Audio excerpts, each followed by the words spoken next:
ready for game action. So glad you're with us here on L28.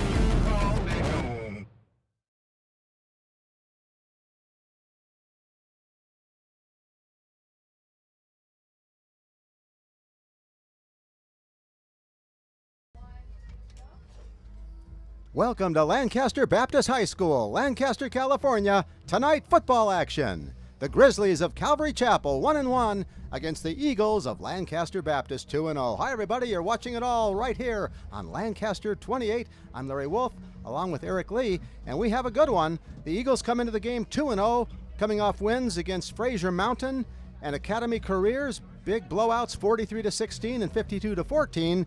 And the Grizzlies, well, they lost to Cornerstone 50-14 after opening up the season 70-26.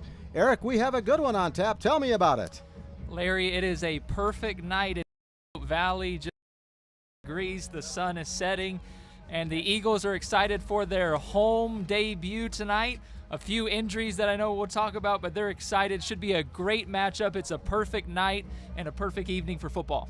Tell me a little bit about those injuries. For the most part, it's all at running back. Yeah, the Eagles are a little bit thin at running back right now. Their starter, Samuel Flores, who I know we'll talk about more in just a minute, broke a collarbone in preseason. And then last week, Emilio Patterson, a junior who was having a really good year, he went down with injury as well. So they'll rely heavily on Marcos DePalarosa tonight. I know we'll talk about Marcos as well. Let's talk about him right now. Actually, the DePalarosa family, they are big contributors. In fact, the mother, Abby DePalarosa, she actually was taking tickets today at the ticket booth. Marcos and Tiago, of course, very, very important. Marcos plays both football and basketball. As I understand it, his coach in basketball is a guy named Eric Lee.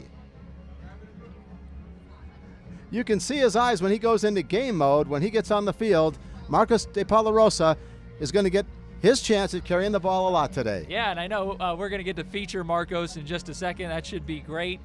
I tell you, Larry, it's shaping up to be a perfect night, and both of these coaches are excited to see their teams compete.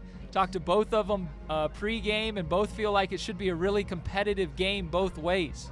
Right now it's about 79 degrees. It's going to drop in temperature down to 54. There's a light breeze left to right or west to east, if you will.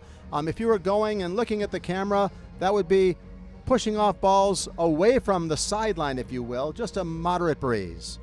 Larry, I think we should mention to our viewers, we will have an 8-man football game tonight. Probably most of them are used to watching 11-man football. For the most part, very similar, but a little bit of a smaller field, maybe a little bit more points than we're used to seeing, but should be a great game and competitive both ways. And of course, don't look for the 50-yard line because you're not going to find it. We actually go 10, 20, 30, 40. 40 is actually midfield. Larry, I was talking to Coach Lanier from Calvary Chapel before the game. His son is the quarterback for Calvary Chapel, Joshua Lanier. He's a senior, and he'll be their go-to playmaker. He's made a lot of plays early on in the season, loves to scramble, get outside the pocket, and make plays downfield. Should be fun to watch him all night. 185 yards per game rushing, and I saw him passing earlier, and he looks like he can throw the ball pretty well, to say the least.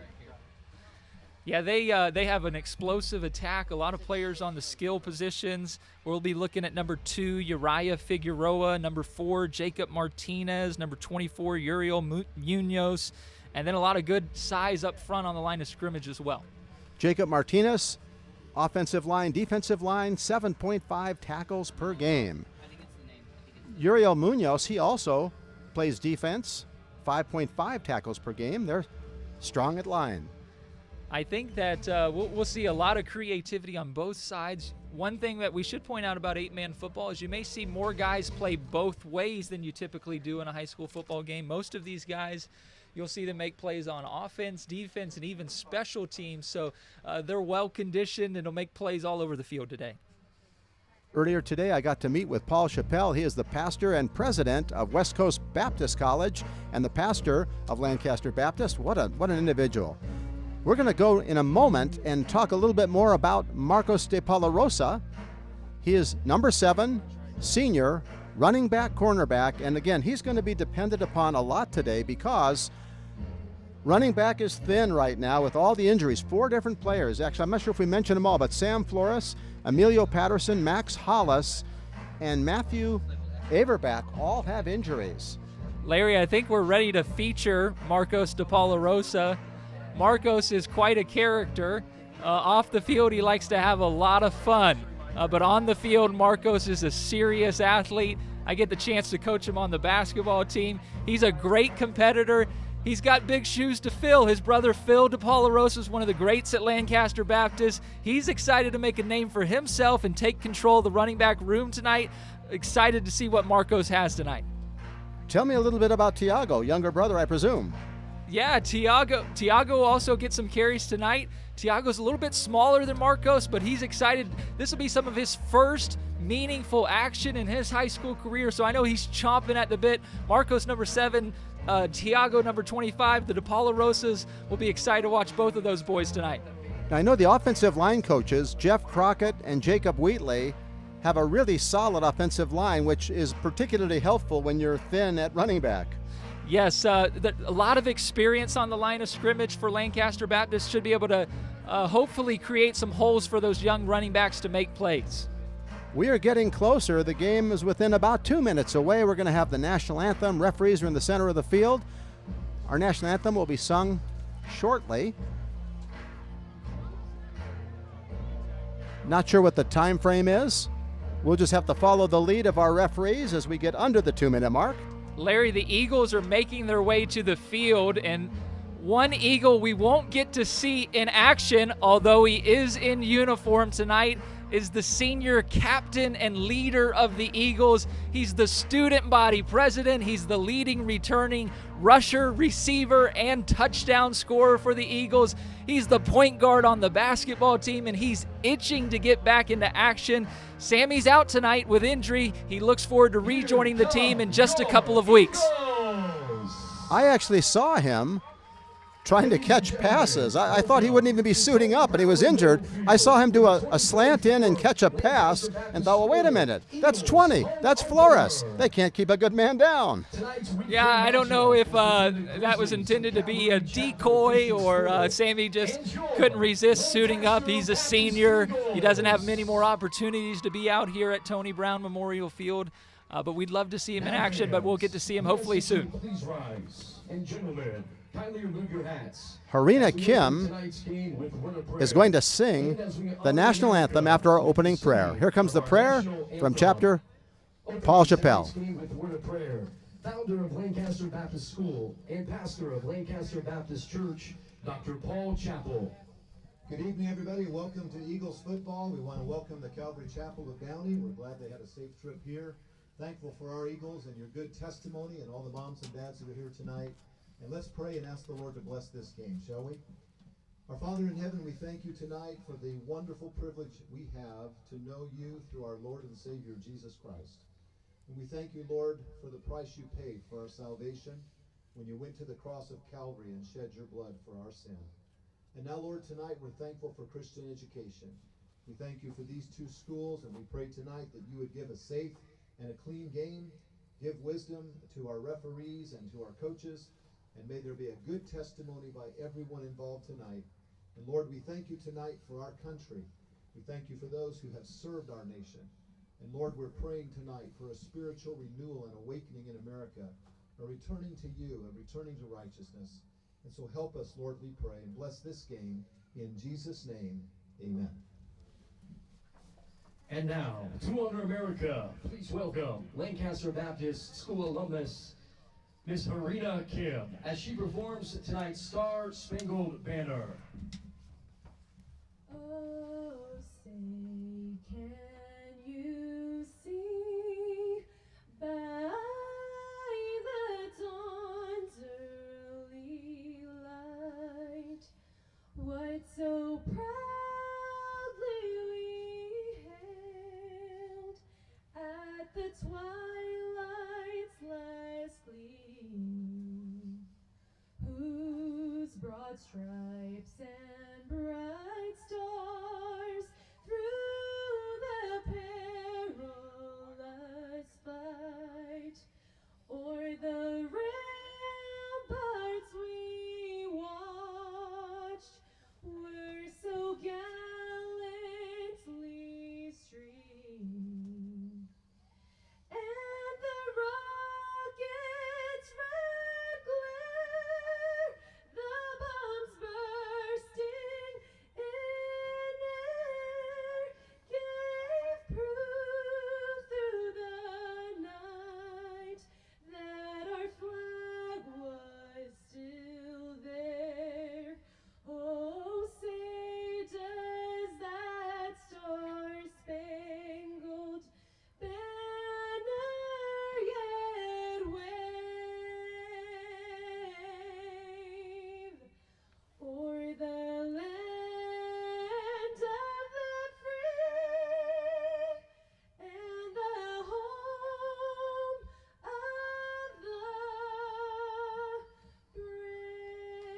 Ladies and gentlemen, Harita Kim. Fine rendition of the national anthem. We are just about ready for the action to begin. Lancaster Baptist School and the CIF require good sportsmanship and positive behavior of student athletes, cheerleaders. Our officials tonight, Eric Price, Justin Perez, Josh Pesner, and David Spencer. In a positive manner. Please be mindful of your language and actions at all times and treat others with dignity and respect. Profanity directed at athletes, officials, team representatives, or other spectators will not be tolerated and are grounds for immediate removal from the school premises. We appreciate your cooperation in creating a safe and positive game environment. We are about ready for the coin toss. Larry, we can introduce the captains for both teams. Robert. Looks like number 8, Joshua Lanier. Number 4, Jacob Martinez. Number 58, Robert Maradiaga. And number 24, Uriel Munoz will be the captains for Calvary Chapel. For Lancaster Baptist, they're represented by senior number 15, wide receiver, defensive back, and kicker Ethan Cox, and senior number 17, Austin Yarbrough, who will play tight end and defensive end for the Eagles tonight. Ethan Cox, of course, once again, 27 yards per game of receiving yardage. Number 15, Ethan Cox. Wind does not look like it'll be too much of a factor tonight, so we'll see how that plays into the game. But Ethan's got a good leg. We had a windy day earlier this week in Lancaster, and I said, Ethan, did that help or hurt kicking today at practice? He said it gave him an extra 10 yards, so he'd like for that to return tonight if at all possible. We will see if he kicks it into the end zone and if it makes some field goals possible. Last week we played on a field where the goalposts bowed outward. The goalposts here are symmetrical and straight. The ones last week literally bowed way out. It didn't help the kickers, but it might be a factor perhaps depending on how many times you're going to try extra points or have field goal attempts. Let's see who won the toss. Tonight's home opener here at Lancaster Baptist School is brought to you by Jessica Averbeck Real Estate.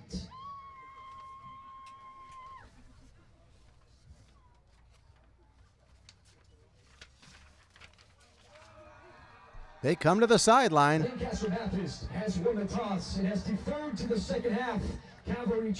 Calvary will get the ball to start with. Eagle fans, Lanier will bring him out. for LBS football. We'll get a chance to see the explosive number 8 quarterback, senior coach's son, Joshua Lanier, take it first for Calvary Chapel. It'll be 15, Ethan Cox kicking off for the Eagles. Energy is building here at Tony Brown Memorial Field, Larry. Lanier also has 3 passing touchdowns in addition to all the runs, so he is a potent offensive threat. Gilbert Samano and Jordan Soriano Cruz back to receive the kickoff. Watched both of these guys in warm-ups, Larry. Both of them look capable of taking it all the way to the house if the Eagles aren't disciplined in their kickoff coverage lanes. Cox sets up the tee here at the 30. Ethan Cox kicking off for the Eagles. Waiting for the whistle. We are so close to the field, too. We can hear the players. You can touch it. You can feel the excitement. Ethan Cox, there is the whistle. Here comes the kick.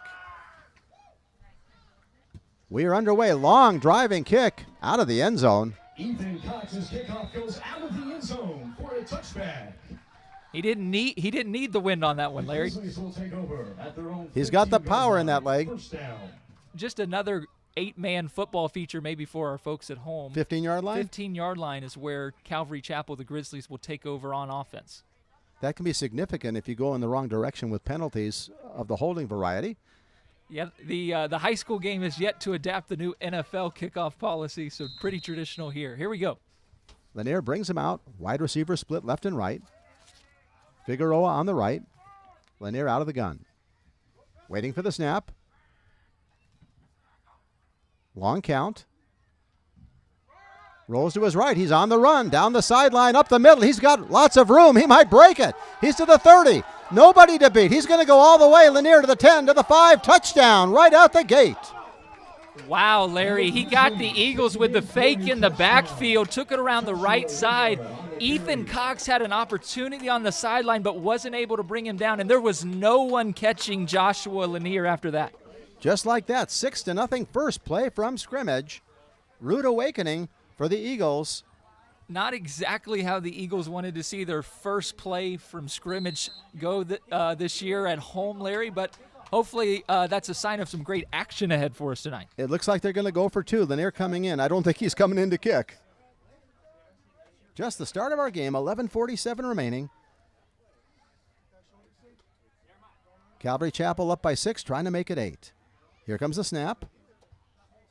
Running to the left, cut off for the moment, and swarmed under. They stop it. And the Eagles stop the 2-point conversion. Larry, that may have been the same play they ran on the first play from scrimmage. That time, though, They gave him the ball. He gave it off instead of keeping it. The Eagles were ready for it. Lanier may have been better off keeping it going to the right.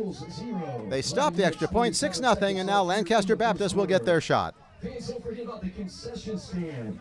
Hamburgers, hot dogs, sausages, ice cold beverages. You're watching the action right here on Lancaster 28. With this reminder, LPAC is rolling out their new season of shows. Ticket packages will be available. Purchase them now. I saw the original group 3 Dog Night at LPAC.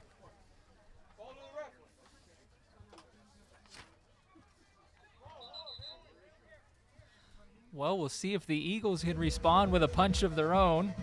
It looks like it'll be 54, Elijah Reyes. Looks like he'll be lining up for the kickoff for Calvary Chapel. For the Eagles, we talked about him a moment ago. In fact, it's both brothers back there, Larry. We've got Tiago de Polarosa, number 25, and Marcos de Polarosa, number 7. Both look to see the bulk of the carries tonight. They'll be returning the kick for the Eagles. We'll see if Reyes has the foot to get it beyond the end zone. Cox had the power. Here comes Reyes. Kick's going to come down and play. Tiago comes up on it, picks it up to the 15, cuts to the outside, down the sideline, right in front of us. Pushed out of bounds hard at about the 37-yard line. Good field position for Lancaster Baptist. Right at midfield. Larry, it looked like it was Elijah Reyes, the kicker, who took Tiago down right at midfield, but a really nice return from the young fella, Tiago de Polarosa. Gives the Eagles really nice starting field position here. Hopefully that'll catapult them to a big play of their own here in just a moment. Peyton Langley, the quarterback, will lead them out. Breaks huddle. First play from scrimmage now for the Eagles. Right in front of us. Long count, man in motion. Run up the gut, pushing forward and down at the 40. Short gain, about 3 yards. We talked about Jacob Martinez, Larry. He was right there on the tackle. Also, Elijah Reyes, number 54, teamed up together. Kept the Eagles to just a short gain. They weren't able to match the big play of Calvary Chapel, but maybe it'll be a steady drive ahead. 2nd down and 7. Langley out of the gun. Waits for the snap. Man in motion behind him. Here comes the pass downfield. Almost falling to the ground and having to dump the ball over the middle. Fortunately, it went untouched to the ground. 3rd down. Looks like it was Jacob Martinez again that time in the backfield, Larry. Right as Peyton was getting ready to release the ball, he looked like he had a man open downfield, but Martinez got to him before he could release it, affected the throw, resulted in an incomplete pass, and brings up a 3rd and long here for the Eagles right at midfield. Could be 4-down territory. We'll see what happens. They break huddle.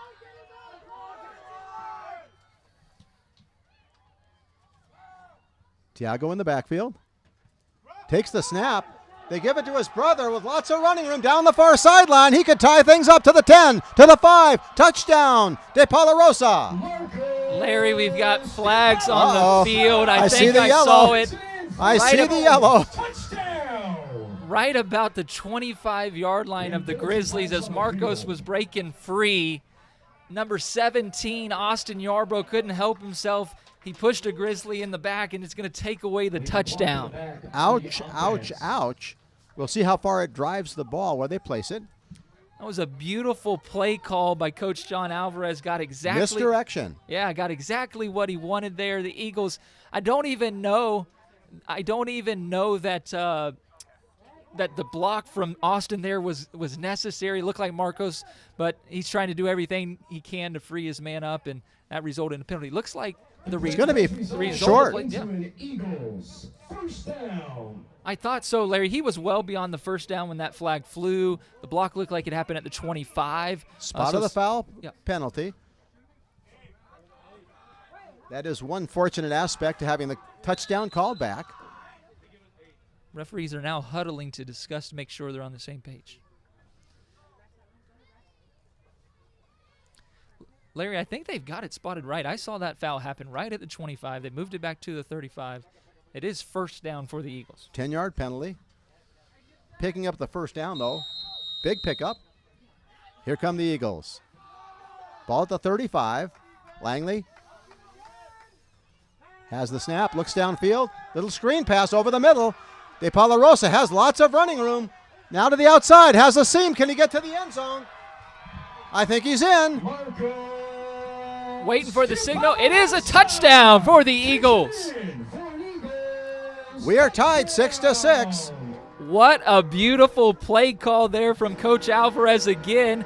This time, the Grizzlies thought for sure 3 of them were going to converge on Peyton Langley, but it was by design. The offensive line lets them through, sets up the screenplay, tosses it. Beautiful throw from Langley to DePalarosa, and he races down the sideline with help from his blockers for a touchdown for the Eagles. Here comes the conversion. L.A. Baptist. Did I say L.A. Baptist? Lancaster Baptist trying to take the lead. The kick is up and right through the uprights. Good job. The snap was low, but the holder got it down. Cox knocked it through. It's 7-6, Lancaster Baptist. A great early response from the Eagles. We've got a lot of scoring, Larry. We've still got 10:29 left in the first quarter, and both teams have already put one in the end zone. We'll see what Calvary can do to answer. 7-6 now.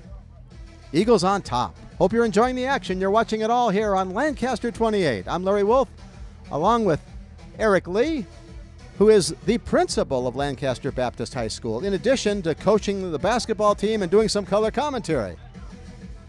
It's a joy to be with you, Larry. We have just a beautiful evening developing before us. Looks like we've got a beautiful, close, competitive game unfolding before us, and I'm just excited to be part of it. L28, this team's doing a great job bringing high school football to Lancaster every week. Our crack crew, Jen Sedgwick, Jacobo Garrido, Annabelle Vio, Tiffany Glover, Chris Sanders, Joe Leo, and Elizabeth Bernal doing their best to bring you the action from Lancaster Baptist. Here comes the kick. Another driving kick. This is going to be out of the end zone. They'll take over at the 15. Kickoff goes out of the end zone. So far, Ethan has kicked the ball well tonight. We'll see if that plays a factor down the stretch, if the Eagles had to hit one to end it. He told me this week at lunch, Larry, I said, how long are we confident if you got to hit a game winner? He said, I'm good from 36, Coach. So we'll see. Nice to have that threat in high school football. Often you don't have a kicker that can convert extra points and especially field goals, but Ethan Cox, he looks like he can do it all. We'll see how the Grizzlies respond here on offense. They had a just one-play touchdown drive on the last possession. We'll see what they have for us here. They haven't been on the field very long. They did it so fast. Lanier brings them out. Wide receivers left and right. Lanier waits for the snap. And here they come. Give off tackle. Tackled in the backfield. For a loss. Both times that the ball has ended up in number 24, Uriel Munoz's hands tonight, the Eagles have been ready for it. That time he gave it off again, and the Eagles swarmed him for a loss. Brings up maybe 2nd and 13, I think, Larry. Would you call that a passing down? Not in high school football. Well, and not the way that Joshua Lanier ran it last time. They'll see if they can get him in space maybe here again. That would be a good choice, I would presume. Peraza, the halfback. 2 wide receivers split left and right. Samano on the left. He's going to pass. Rolls to his right, looks downfield, throws it into the feet of the wide receiver sprinting across. Munoz couldn't quite get it. Third down. Yeah, they look for the tight end there. Also the kicker, if you remember from earlier, number 54, Elijah Reyes there. Didn't have much of a chance. The Eagles were ready for it. This brings up a big play early in this game. The Grizzlies are backed up in their own territory. Ball's inside the 15-yard line. The Eagles are looking to force a punt here if they can get a stop on third down. The play call still coming in to Joshua Lanier, coming in from his father, head coach, Coach Lanier as well. He's received it. He's back to the huddle, and we'll see what they've got dialed up here for this big third down early in the football game. Head coach Ennis Lanier, Sr.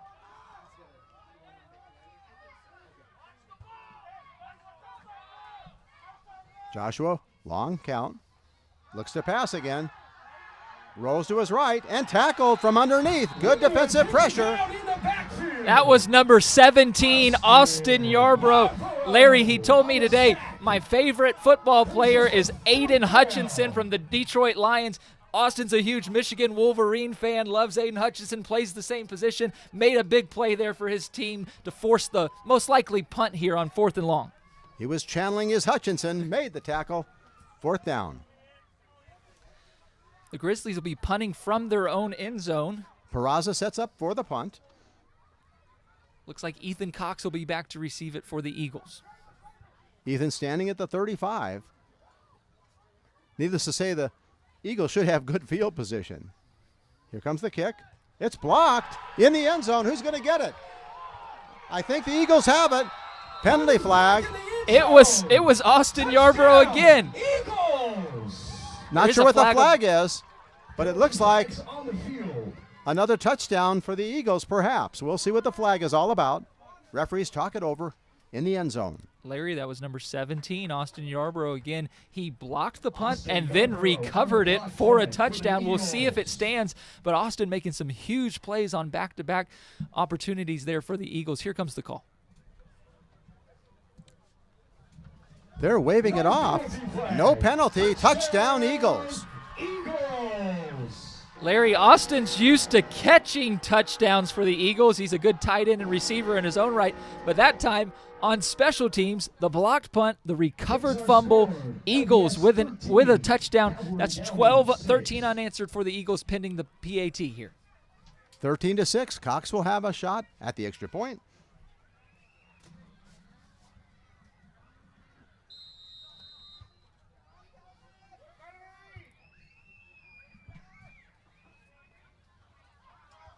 Bad snap.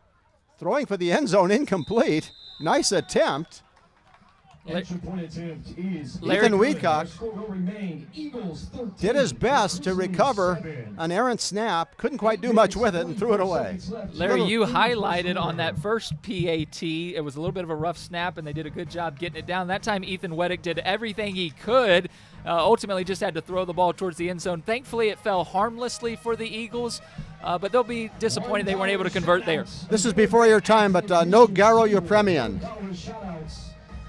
Kicker of the Dolphins. You just made a 72 Dolphins reference, didn't you? Yes, I did. 13-6. The Eagles on top. We'll see if Calvary can answer. The Grizzlies set up. Again, a lot of points in 8-man football, so this is anybody's game. Even though it's 13-6 right now, Eagles on top. They're set to kick it off. Cox, who's drilled 2 already, will kick it away. We have the whistle. And here comes the kick. This one will be returned. 10, 15, 20-yard line. And driven down to the ground, pushing him backwards. Forward progress will be up past the 15, maybe 17-yard line.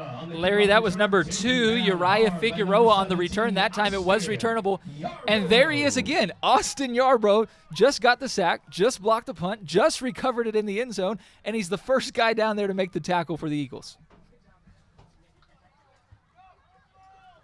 Special teams contributor at the moment. Lanier comes off the sideline with the play. Let's give them a round of applause.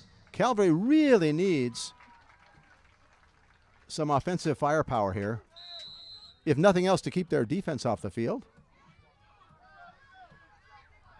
Lanier waits for the snap.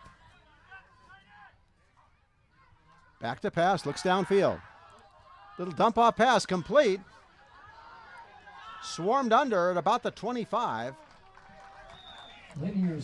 That was a really good catch by 54 Elijah Reyes. We've already talked about him for kicking tonight and on defense, but a really nice catch. Made it with his hands, didn't let it get to his body, caught it right shy of the first down marker, wasn't quite able to pick it up, but second and very short. It was Marcos DePalarosa, who just scored a few moments ago for the Eagles on the tackle. He tried to strip it, Larry, but wasn't able to get out of Reyes' hands. Reyes is a lot stronger looking. He's a stocky guy. DePalarosa tried to get it anyway. Marcos is a junkyard dog on the basketball court, Larry, so I'm not surprised that he was trying to get in there and strip the football. 2nd down and 1. Wide receivers left and right. Lanier. Flags. Procedure. They'll go 5 yards backwards. Big penalty. That's what you sure don't need on 2nd and short. Yeah, Larry, they had an easy first down, but it looks like, yeah, it's going to go on the offense. They had a down to play with, but not anymore. Don't see that often, Larry. He signaled him for snap infraction. So I'm not sure exactly what the center did to provoke that, but that was the call. Maybe he adjusted the ball too far in a way that was provocative and trying to draw a penalty perhaps on the other team. And to his credit, the head official right now is kind of addressing that with the Grizzlies, making it clear what he was called for, probably helping him out there avoid that penalty later in the game as well. Nice to get the explanation. Lanier. Samano to the left. Here comes the pass. Steps up in the pocket. Cuts toward the outside. Tackled from the left side. Big loss. Good defensive penetration. You'll never guess who made the sack, Larry. Begins with a Y. Austin Yarbrough having himself a football game out here. Another sack. So, Larry, we've gone from 2nd and inches to 3rd and long. I don't even have Austin noted for defense. I have him as a wide receiver. No. I'm telling you, Larry, I asked him at lunch today. I said, what do you want the folks to know about you? And his first response was Aiden Hutchinson, so he knew he was going to make some plays out here today. Grizzlies now facing 3rd and very long. Lanier. Waits for the snap. Has it. Back to pass. Looks downfield. Over the middle. Has a man open, and he's got it. First down yardage and then some. Cutting to the inside. Finally tackled at the 35. Big 3rd down conversion. A really big pickup there. Figueroa. Great job. Joshua Lanier stood in the pocket, found his receiver number 2, Uriah Figueroa, on a crossing route. Really nice grab by Figueroa. Easily picks up the first down and more, almost all the way out to midfield. It was Marcos in there on the tackle again. And would you believe it, Larry? I saw him going to try to strip the football again. He didn't get it again, but he's going to keep at it. Huge 3rd down conversion. Once again, Samano right in front of us is the wide receiver on the left. Lanier barking out signals. Has the snap. Gives to the second man through, pushing forward up the middle for first down yardage again, all the way to the 30-yard line. That was a really nice run by number 24, Uriel Munoz. You know, Larry, they've stopped that play a couple of times, but this time he cut back. He didn't go the direction the play was designed. Going left, he's had trouble, but going to the right, he burst into the secondary. Yeah, maybe a little bit of over pursuit by the Eagles, and that leads to back-to-back first downs for the Grizzlies. Ball at the 30. 13-6, Calvary trying to answer. The Grizzlies and the Eagles from Lancaster Baptist. Lanier has the snap. Gives it again. Stacked up right away for a loss. Every time that Munoz has gone to the left, he's not found running room. It looked like it was, Isaiah Banuelos, Isaiah Kalika, the 2 defensive linemen there on the play for the Eagles. Big plays for those guys. A short loss on the play, so it'll bring up 2nd and 12. And Larry, I just looked at the scoreboard. I think this is the most the clock has ran consecutively tonight so far. We've actually got an extended possession developing here. Once again, this is going to be a high-scoring affair at the rate they're going. Lanier with Munoz in the backfield. Looks to his left. Makes the completion. First down yardage. Calvary still on the move now. Larry, when I asked Coach Lanier in pregame who are some of the guys that we expect to see tonight, one of the first names out of his mouth was number 10, Gilbert Samano. Really nice grab right there for him. And the Grizzlies are starting to find something with that intermediate passing game, picking up a little bit of a rhythm and picking up consecutive first downs. I'm surprised at how often they've thrown. They basically have been a passing team this game. That could change on this play, but Lanier not afraid to put it up.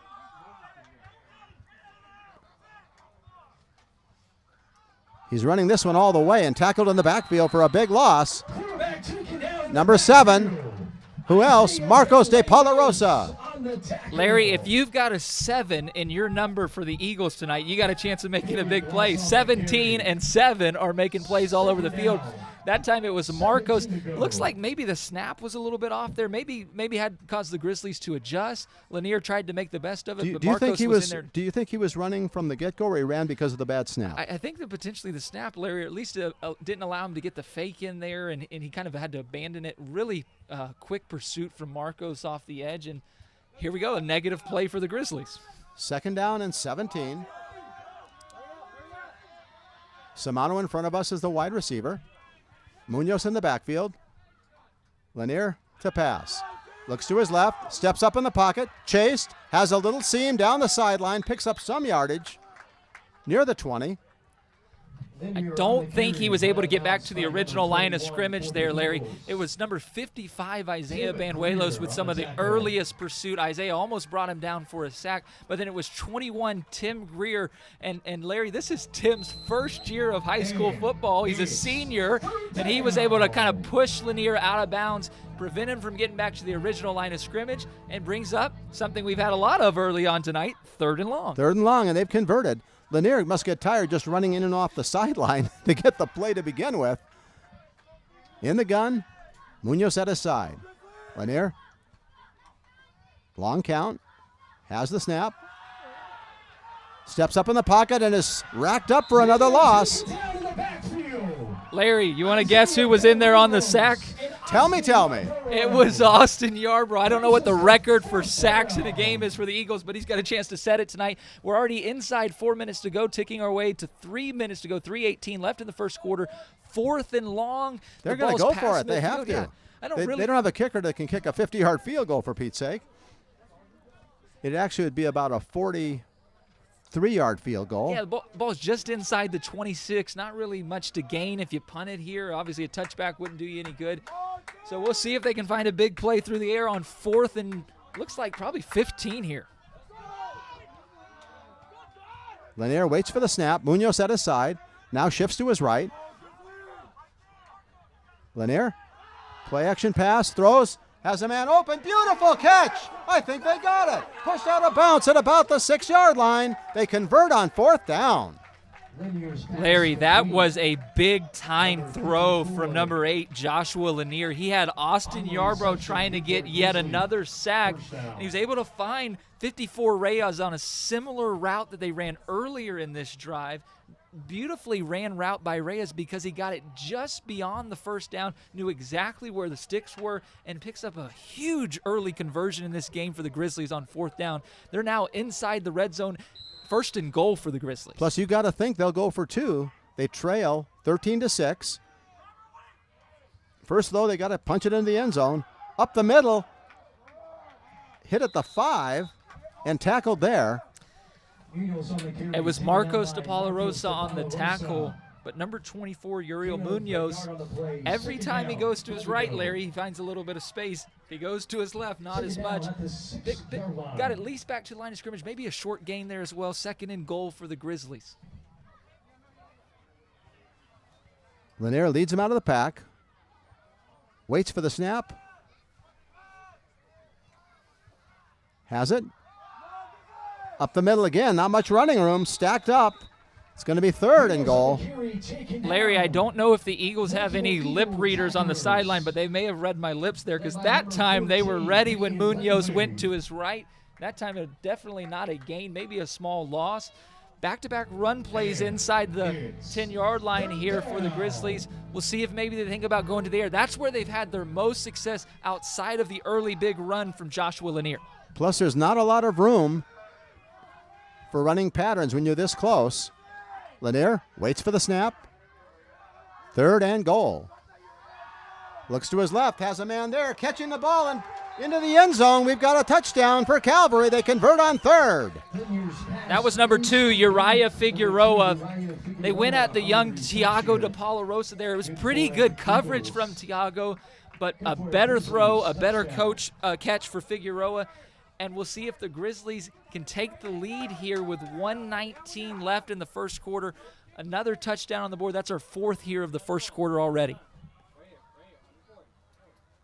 Wide receivers left and right, split far to the left and right. Lanier waiting for the snap. 2-point conversion. Here we go. He's got it. Not going to make it. They stack it up again. 13-12 will remain our score. 1:19 remaining here in the first quarter. Looked like Isaiah Kalika there on the tackle. Both times they've gone for 2 early on in this football game. The Grizzlies have tried a similar play. They've tried to get Munoz to his left. The Eagles have been ready for it in short yardage there. Larry, a lot of points. It's Eagles 13, Grizzlies 12 with 1:19 left here in the first quarter. Larry, I don't know if we'll see a 5th touchdown before the end of the first quarter, but we're on pace for a lot of points tonight. Lots of points tonight. Really impressed with the Grizzlies managing to convert on 3rd and 4th and long.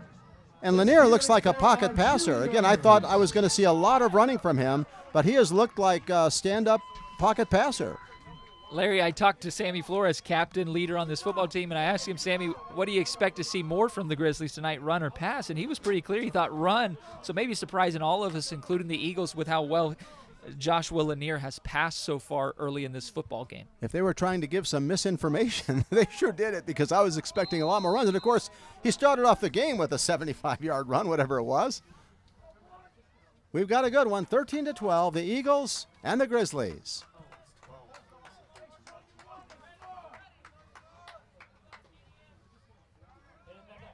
Did I misstate the score? 13-12. Here comes the kick.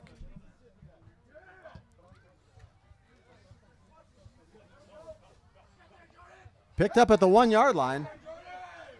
Pushing forward, De La Paula. Down the sideline. Lots of running room, out of bounds. Past midfield, good. Field position again. Larry, that felt like deja vu. He did that on the last kick. It wasn't as pretty of a receiving of the kick, but once Tiago got it on his own goal line, he was able to find that right side of the field, down the sideline, this time even a little bit further than his first kickoff return. He returned that kick 40 yards all the way to midfield. It gives the Eagles great field position, and we just may see that 5th touchdown of the first quarter here. He's 5'5" and as thin as can be, but he is tough as can be.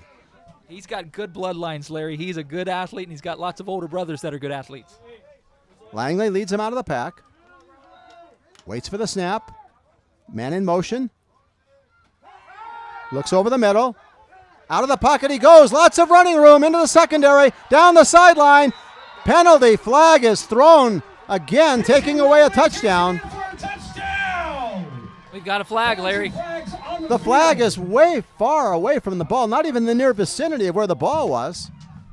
Man, Larry, that's the first time we've got to see Peyton Langley use his legs, and a penalty flag completely away from the play. Looks like it's going to bring another touchdown, their 2nd touchdown to come off the board tonight for the Eagles. Referees are huddling to confer and make sure the call is correct. I love it when the referees do talk things over, because a lot of times you'll have a situation where maybe somebody has a better angle, and it's nice to get a second opinion. However, it looks like it's going to go against the Eagles at this point. Live ball foul. Personal foul on the Eagles. Yarborough, who is always in the middle of the action, in this case good or bad. Man, Larry, Austin has played a tremendous first quarter, but I know when he looks at film on Monday with the coaching staff, they're not going to be happy with that one. Completely away from the play. I know he's trying to be physical. I know he's trying to set the tone. But Peyton Langley had a walk-in touchdown from 40 yards out, and it's got to come off the board because of that flag. The Red Sea parted. It was a huge hole. They walk it off.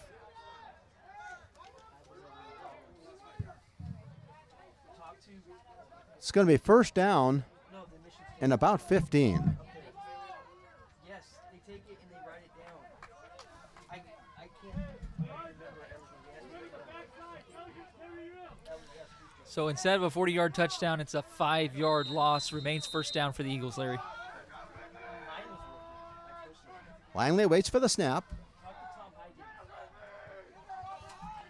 De Palarosa in motion, gets the ball up the middle. He goes, got some running room toward the far sideline. Continues to drive forward. What a run. He may well have picked up the first down. Larry, you got to give the Eagles credit for how they're responding when they face adversity. Early on in the game, it's a touchdown for De Palarosa taken off by a penalty. What do they do on the next play? Come back with a touchdown. Here, touchdown comes off the board, sets up 1st and 15. What do? Pick it right up. Marcos De Palarosa, really nice gain for the Eagles. They mark the gain a yard shy of the first down, so it's going to be 2nd and short. This may be our last play of the first quarter here, Larry.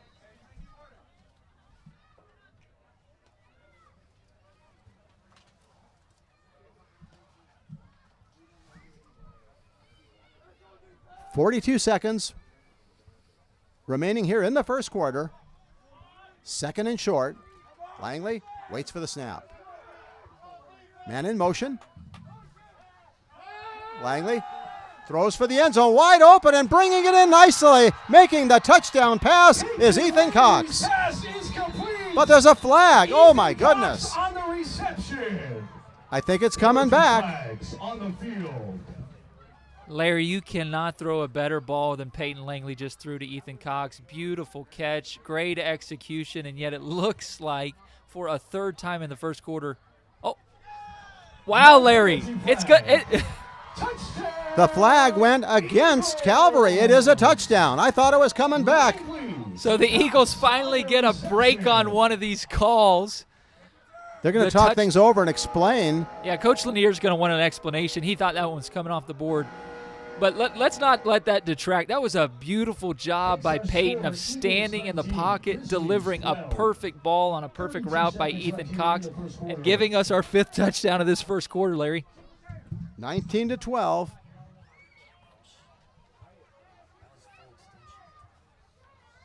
Wiedock ready to receive. Kick is right through the middle. Look for a flag. Is there one? I don't see one. It'll count. 20-12. That time the execution on the PAT was beautiful. Ethan put it through, caught the touchdown, added the extra point, and we've got a lot of points. 20-12 Eagles with 32 seconds left in the first.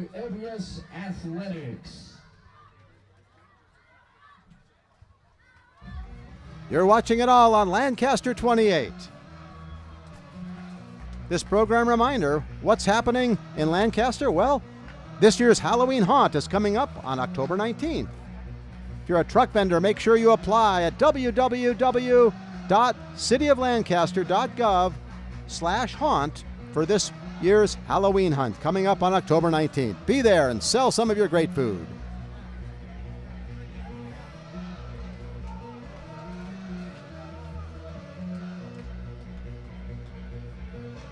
Cox will kick it off again. He's been a busy player today. Wide open in the end zone. Caught the touchdown, kicked the extra point. Now he's going to kick it off.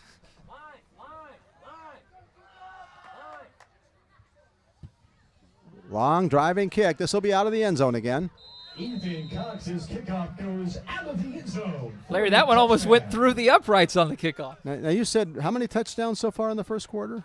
5, I think, Larry. Well, I'm not great at math, but I think we're on track for a lot of points. We still have 32 seconds left. We could have a 6th. Well, especially what we saw from Joshua Lanier on the first play. It only took him 13 seconds to get their first score of the night. So, yeah, no doubt we could see more points here before this first quarter ends. Lanier off the sideline. Once again, I hate to belabor the point. I know these kids are young, but Lanier shuttles in the plays from the sideline. Yeah, they don't signal it. They speak it to him. Usually you get a wide receiver to do that for you. Young and energetic, great athlete, and really passing well tonight.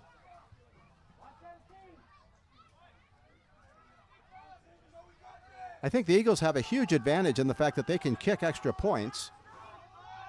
Lanier has the snap, looks downfield.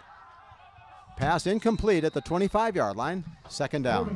Larry, that play was completely made by the defensive line. Lanier had no opportunity. His receiver didn't even get out of his break there before he had to throw the ball. Even Cox was in good position. The Grizzlies never had a chance of even connecting on that one. Really good job by the defensive line of getting in there quickly. It was everybody that time. Good penetration. Lanier off the sideline now. 2nd and 10. Ball at the 15-yard line. Got a few substitutions on the defensive line at D tackle. We've got number 93, J.J. Cofield in there. Defensive end, 85, Gideon Connor. 2 wide receivers on the left.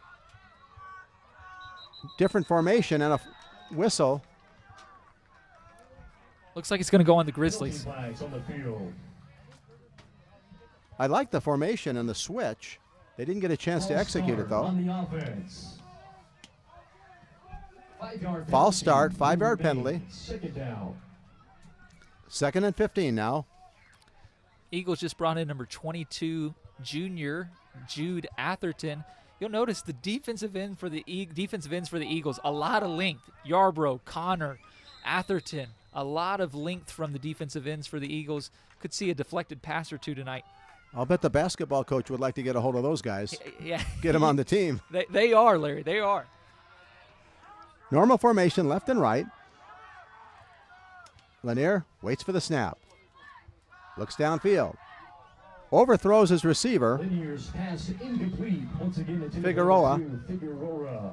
3rd and long coming up. I think maybe an early storyline beginning to develop. If the Eagles can defend on the back end, they've got a great chance of really eliminating some of these big plays, because the defensive front, the defensive line, no matter who they've put in there, has seemed to be in the backfield. Another thing to look for, Larry, I wouldn't be surprised to see the Grizzlies counter with something the Eagles did on their first drive, maybe a screen to combat the aggressiveness of that defensive line of the Eagles. We'll see here. It's another big, you guessed it, 3rd and long, Larry. We'll see what they come up with.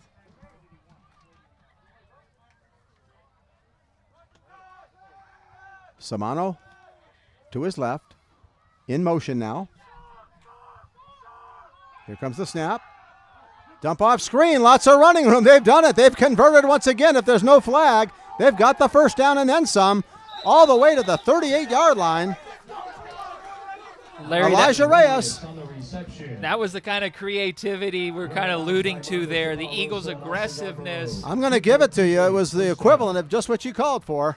Yeah, a really nice play design. So what happens there is Samano goes in motion, makes 54 Reyes eligible, and a really nice design for the Grizzlies. Picks up a big gain for them. Lanier has the snap. Whistles. Play dead. Think we have a false start.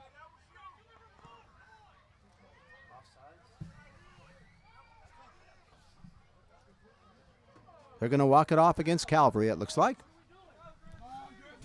Touchdowns and penalties, Larry. We've had a lot of them in the first quarter. Well, we're running out of time for the 6th touchdown here in the first quarter. This game is going to take a long time, too, because the incomplete passes, it seems like we've been playing for an hour and a half, and we're only in the first quarter. And I think if I caught what the officials called there, Larry, the Grizzlies did not have enough guys on the line of scrimmage at the start of that play. That's kind of what led to the penalty, if I understood the referees correctly there. This, I think, will be our last play of the first quarter. Just 5 seconds remain. Samano in front of us, Figueroa to the right.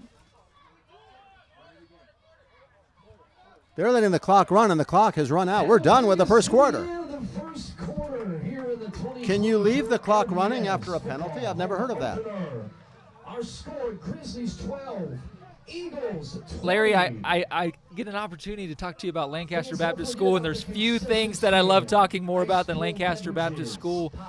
Lancaster Baptist School started now 36 years ago, and I have the privilege of leading our 400 students and staff on a daily basis, educating children from 18 months to 18 years old. We're so grateful to have the crew of L28 tonight here at our school. As you can see, the fans have come out in a huge way. A lot of these guys, I they get to interact with on a daily basis. They're not just good athletes on the field, they're good kids off the field as well. We're really proud of this group. And when they were asked to cheer Lancaster 28, they stepped up to the plate and cheered loud for us. We'll take it. Yes, sir. And this is just a perfect night in the Antelope Valley, and we're thankful to have everybody out here tonight. One thing I could use, though, Larry, I'm trying to see in the line at the concession stand, and it looks like there's quite a few people ready for some burgers. I think me and you may have to check one of those out at halftime. It's been a long one in terms of the amount of plays in the game. I'd like to count the plays up because there have been a ton.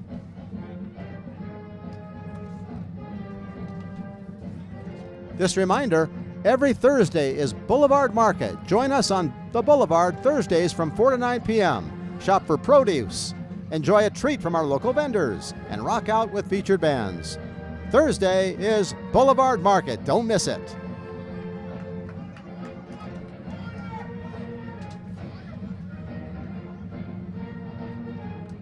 Beautiful night for football. Greetings, folks. I would imagine it's probably about 75. Now, it was 80 when the game started, but it's cooling down a little bit. It's supposed to drop into the 50s. Larry, I'm not great at math, but I think we are on pace currently to see 80 points on the scoreboard tonight.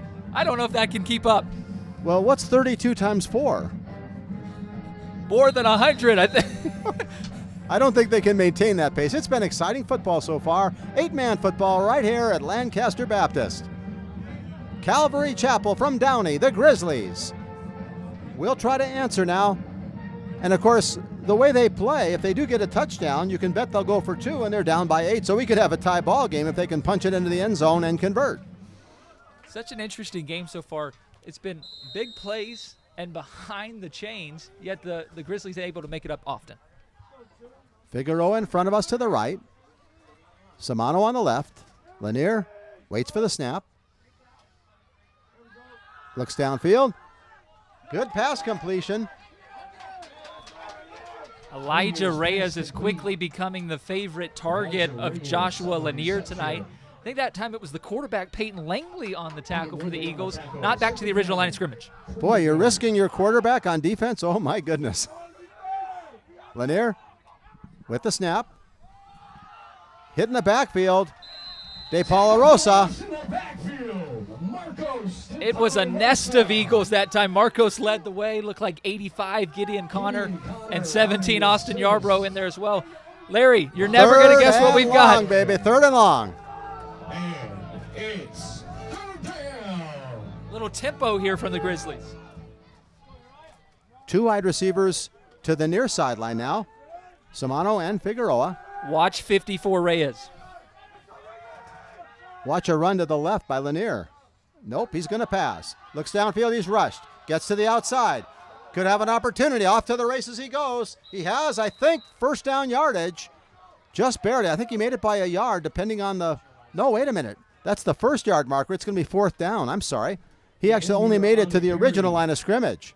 Larry, I thought he had a lot of open space there. I was really surprised he kept going towards the sideline and didn't cut it back to the middle of the field where it looked like he had a lot of room. Really nice play, though, by Tiago de Paula Rosa to force him out of bounds and brings out the punt team for the Grizzlies.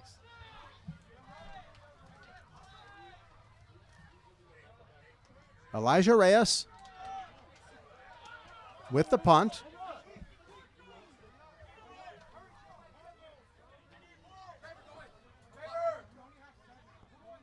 They might be a player short. Let's see. There's going to be a penalty on this play, I would think. Oh, he gets to the line just in the nick of time. Here comes the kick. Just does get it away. Almost blocked again. Racing up, making the running catch, and off to the races down the far sideline. Continuing. Flag on the play. Not sure what the block was. Nice return. There's a player down on the field. Reyes is on the ground. Took a hit, and there's a flag right near where he fell. Before the flag, the Eagles had got it all the way back until where the lightest line of scrimmage was for the Grizzlies. But, Larry, it looks like another theme of the night continues. It's going to be a big penalty flag on the Eagles, and 54 Reyes is down. Coach Lanier on the field to check on his player. Up on his feet just like that. Good sign. And that's huge for the Grizzlies. They could not afford to lose Elijah Reyes. Everybody here is happy to see he's okay. He's made a lot of big plays on both sides of the ball and special teams tonight. He may need to sit out a play or two, but it looks like he's going to be okay to continue on in this game. And they walk off a big 15 against the Eagles. It'll be placed at about the 30-yard line, right on the 30. So the personal foul there, Larry, was they called defenseless player. The player was defenseless, an illegal block by the Eagles. It's going to back them up 15 yards again. We've seen that quite a few times already tonight. A little Jekyll and Hyde, great plays and disappointing plays, a little bit of everything. I'm not sure where the Eagles are lining up. They're on the wrong side of the ball. Now they go back, all the way back to the 30. There was a huge scrum of players on the Eagles I don't understand sideline. why both teams are avoiding the ball right now. Calvary needs to move up on where the ball is. It's at the 30. A lot of discussion on the sideline with the Eagles coaches and the referees right now.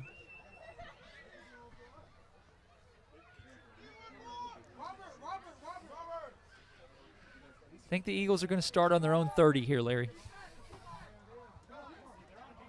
Why is the defense, finally the defensive line walks up toward the ball. I think somehow the Grizzlies were thinking somehow that was going to give them possession, but the Eagles had already received the punt. It was on the return. It's right. Eagles football. Wishful thinking. 10:40 remaining here in the half. 20-12. Eagles will have the ball at the 30. Langley, we'll see what he comes out with. Of course, he played defense on the last series. Unfortunately, had that touchdown call back. Grizzlies used their first timeout of the first half. There was a little confusion there. The Grizzlies were thinking maybe that they were going to retain possession. But well, I was confused too because the Eagles were lining up on the wrong side of the football as well. We have Sal's Electrical, Antelope Valley Engineering, Kyle and Kyle. We're going to try to get you an Wrenches, update on the Inspector Paraclete football score Ketchit, when we can. Also, this reminder, Lydia beginner folkloreo classes are running through September 24th for ages 5 to 18. Check out cityoflancaster.org for more information. Folklorico. Jessica Averbeck Real Estate, Handles Ice Cream, Rays and Canes, Bill's Landscaping, and Bickle Group Architecture. A special shout out and thank you to all of our LBS. Once again, the ball's at the 30-yard line. Eagles with an 8-point lead and the ball.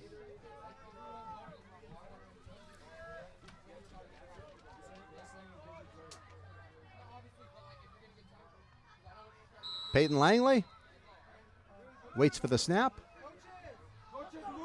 Tiago De Palarosa in the backfield, man in motion.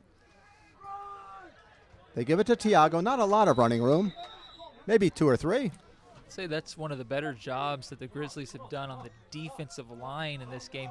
A lot of times early in the football game, the Eagles have had big holes to run through, but multiple Grizzlies were there in early. Just a short gain for Tiago brings up 2nd and long for the Eagles. We'll call it 2nd and 8.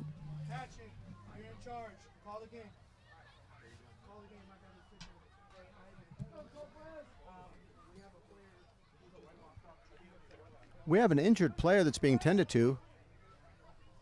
Coach Lanier gives the headset to one of his assistants. Here's 2nd down. Lots of running room down the far sideline. Off to the races perhaps. All the way into the end zone. De Palarosa with another long run and a touchdown. That time it was Tiago De Palarosa. Coach Alvarez uses the misdirection once again, gets the ball to Tiago. Tiago loves to find that sideline, use his speed. The biggest play in his young career results in an Eagle touchdown. And for the first time tonight, more than one possession lead. 26-12. Cox is in there for the extra point.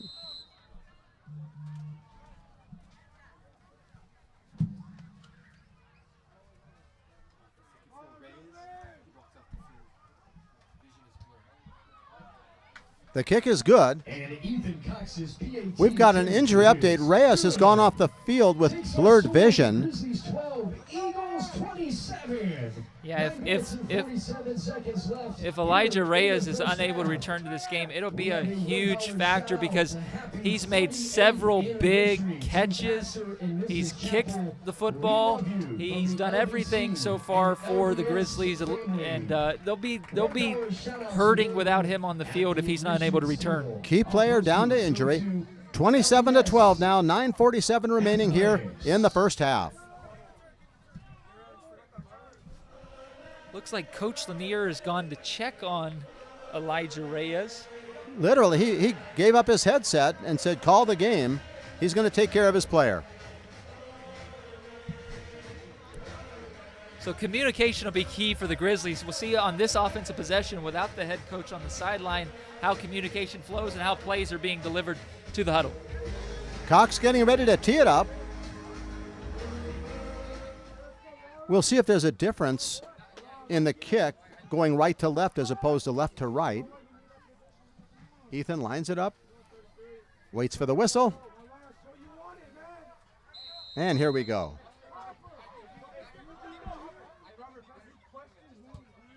Another long driving kick.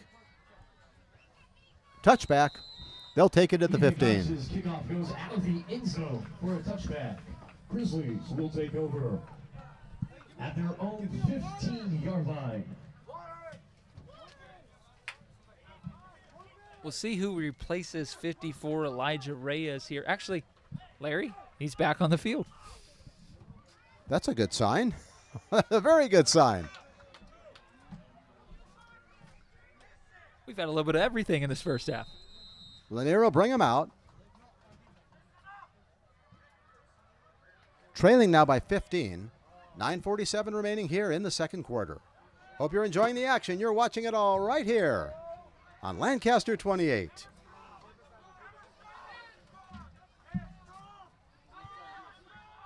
Two wide receivers split to the left. Lanier waits for the snap. Has it. Fumbles it. Has to fall on it. Fumble snap on the play. Larry didn't really look like it was a terrible snap, but he wasn't maybe ready for it. I think he started to look away. Made a smart play to get on the football, didn't risk it there in their own territory, but it's second and long again. Looks like about almost a 10-yard loss. Maybe 7 or 8 yards at least. Yeah, the ball's maybe at their own 6 or 7 yard line here. Sack could force a safety for the Eagles. We'll see if Austin Yarbrough can get in there again and make another play. Lanier off the sideline, has the play. Two wide receivers split to the left this time. Figueroa and Samano.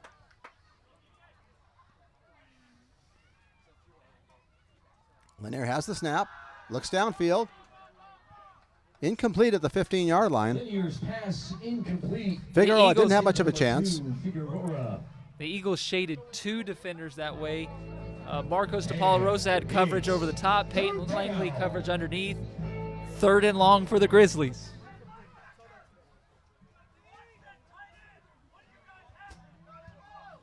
Pretty dangerous territory because they've already had one blocked punt, and they're running out of room. They can't afford to go backwards. Yeah, there's an opportunity here for Lancaster Baptist to really seize control of this football game. They've already got a 2-possession lead, got a chance here to pick up great field position if they can get a stop here on third down. That, of course, is no sure thing with the way Calvary has converted on third downs. Lanier waits for the snap. Looks downfield. Plenty of time, lots of time. Throws it away. Had all the time in the world, but nobody broke free. Really good coverage down the field from the Eagles DBs. You get a feeling that they're kind of settling in here. Fourth and long, and it looks like the punt team's going to come out. Great opportunity for the Eagles to take over in plus territory.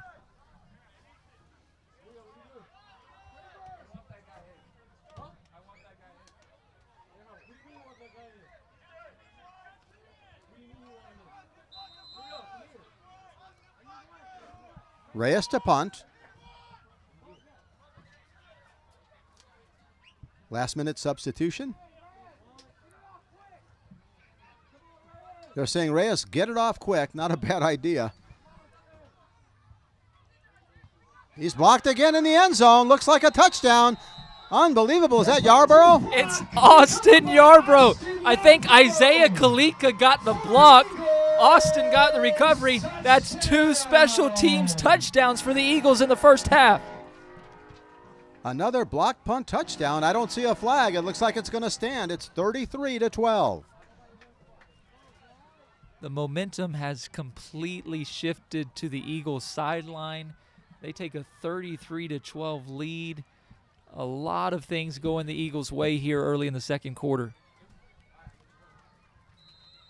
This game sure has turned. Eagles with the extra point. Woodrock ready to receive. Cox ready to kick. Kick is up and good. And the extra point attempt is good. Ethan Cox on the PAT. 34-12 now. Takes our score, Grizzlies 12, Eagles 34. Larry, we saw 5 touchdowns in the first quarter. We've seen 2 here in the second. We've still got 8:45 to play. We're seeing a lot of action. And Larry, Ethan Cox may need to soak that leg tomorrow. Between kickoffs and extra points, he's getting a lot of work out here. You're watching it all right here on Lancaster 28. Make sure you follow us on all social media platforms, City of Lancaster. Get all the updates you need. Also, don't forget Tiff on the Town. We've got a YouTube channel, a Facebook channel. Check out Lancaster 28.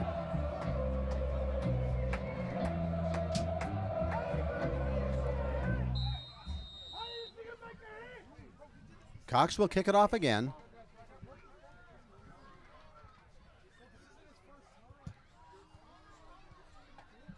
Long punt, into the end zone it goes.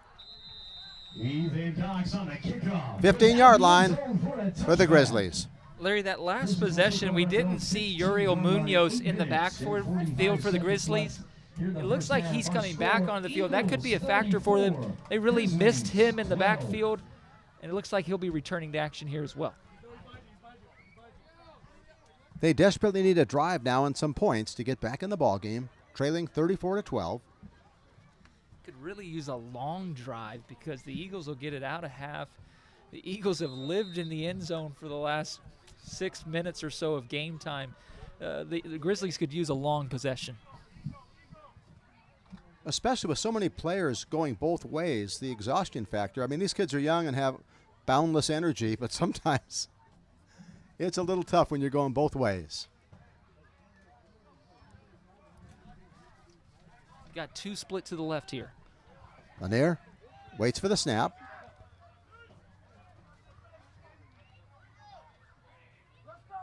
Man in motion now, evens out.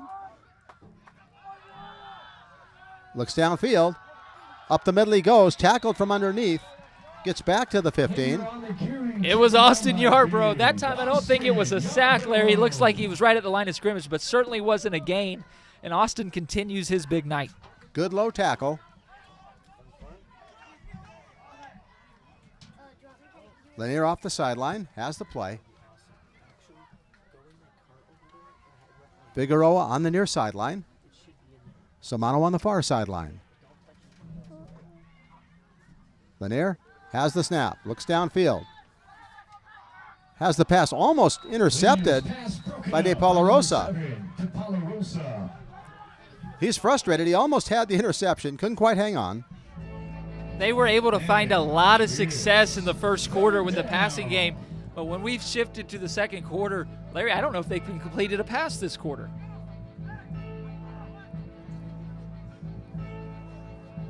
Third down and 9.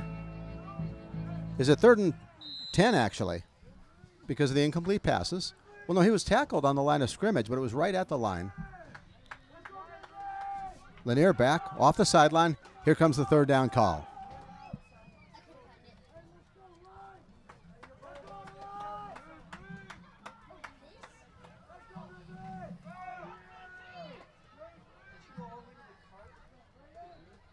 I believe a different running back, Christian Caver,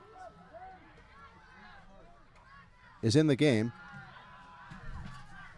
Lanier rolls to his right, has a man open, knocked away, almost picked off. To the ground it goes. Did he catch it? Let's see. No, they're calling it an incomplete pass. It was tipped. Incomplete, broken up by number 25, Tiago. Larry, you picked up on that. Polarosa wound up with the ball, but it touched the ground in the meantime. That time the Grizzlies put offensive lineman number 58, Robert Mara Diaga, though, put him in the backfield, maybe to give a little extra protection. It didn't necessitate a conversion for the Grizzlies. Tiago really starting to settle into his own, make some plays here. Really nice defensive play by him. And what we said was the Grizzlies needed a long drive. Well, so far, they've only taken 47 seconds off the clock this possession. Larry, it's 4th and long in their own territory, but the way they've punted tonight with the Eagles blocking 2 of them, you'd be surprised if they punt again, but that's what they're lining up for. They might need to overload one side, get better protection on one side, having perhaps the kicker step off to his left or right.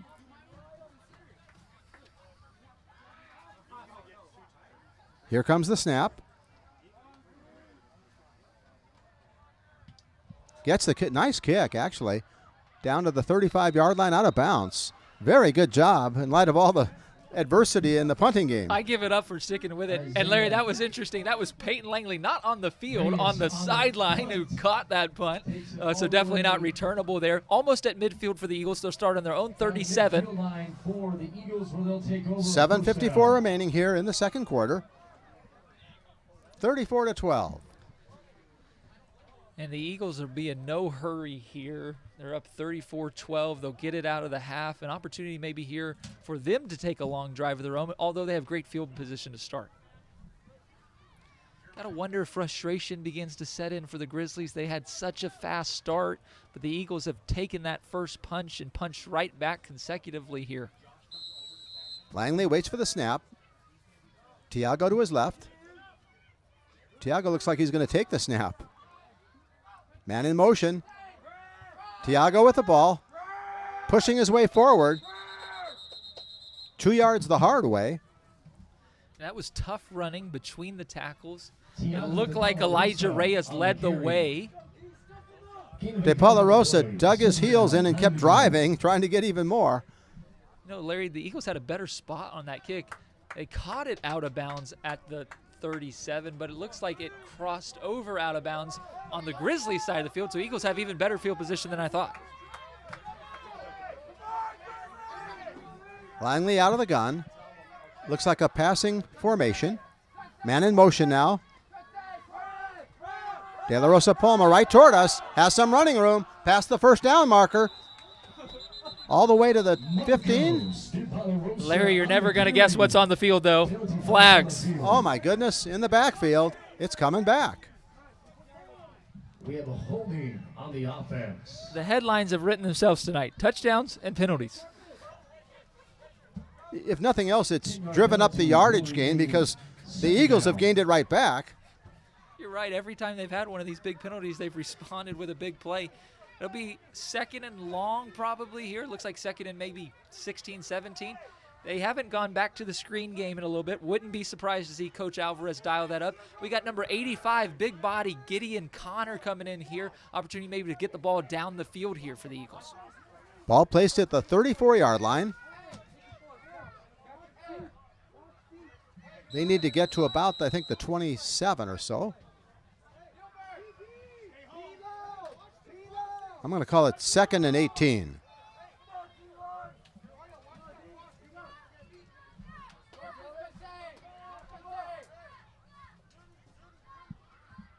Langley's lining up over center. We got Austin Yarbrough in the backfield at fullback. Second man through. De La Rosa Palma breaks into the secondary. Off to the races. Can he go down the sideline into the end zone? You betcha. Just got inside the corner, fumbled the ball, and recovered it. What do we have? I don't see a touchdown signal right near the goal line, off to our left. They're going to call it down, I think, at about the 1 yard line. Yeah, I believe they're calling him down. Unclear on the call. Larry, that's near the goal line. That's the first time we've seen the Eagles line up like that tonight. They went traditional I formation. Over center with 2 running backs. Yeah, Langley under center, and it was Austin Yarbrough at the fullback. And really, when you go back and watch that play, Austin created that with some blocks, gave Marcos a great lane. Marcos just followed right behind that. The blocking continued downfield. Really great execution by the Eagles to set up first and very short here on the goal line. And most importantly, no flags. Every time they've had one, they've responded. First and goal. Langley going to line up over center again. Same formation. I formation.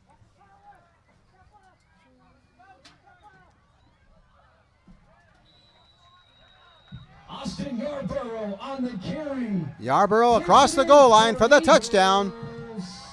So a little wrinkle on that drive. We saw Coach Alvarez use a formation he's not used tonight. He went heavy, had Connor at one tight end, Cox at the other, Yarborough at fullback, to Marcos de Palarosa at running back. They give it off to Yarborough in the fullback. He easily scores for the Eagles.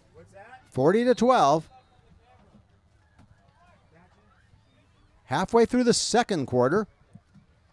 Cox with the extra point attempt. Down. Kick is up and good. Cox is really kicking well today. 41-12. It's 28 unanswered for the Eagles.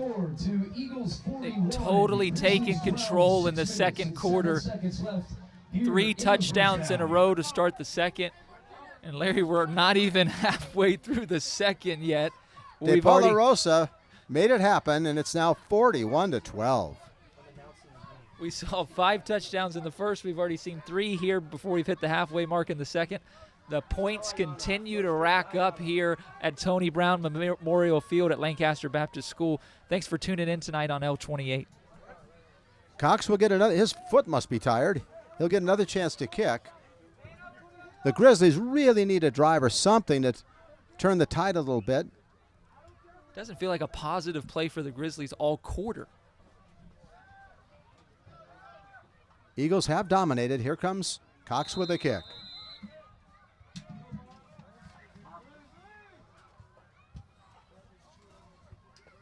This one looks returnable. Here come the Grizzlies. Breaks into the clear for the moment. Brought down at about the 27-yard line. Figueroa. You alluded to Ethan's foot, a little tongue-in-cheek, maybe getting tired, but I think it may literally have happened there. That's the first time I think tonight he's not gotten it into the end zone. Well, he had one earlier. I think he's 5 out of 7, something along those lines. The best field position the Grizzlies have had in a long time, it feels like here. They'll start on their own 27.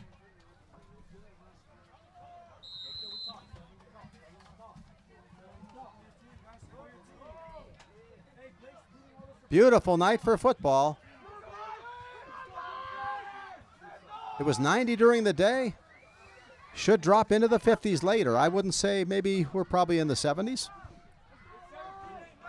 Better take out my phone and see what the temperature is.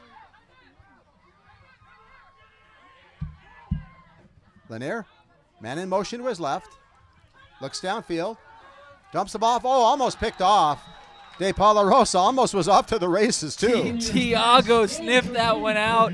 If he could have got there just a tad earlier, if the ball was just a little higher, Tiago was going to pick 6 that one. He was playing more like a free safety on that play than a cornerback. He really did sniff it out. Larry, you can really feel how comfortable he's getting. He's not seen a lot of action yet in his career. Tonight, some of the most action he's seen, and he stepped up to the occasion. Tiago de Palarosa with a breakout game tonight.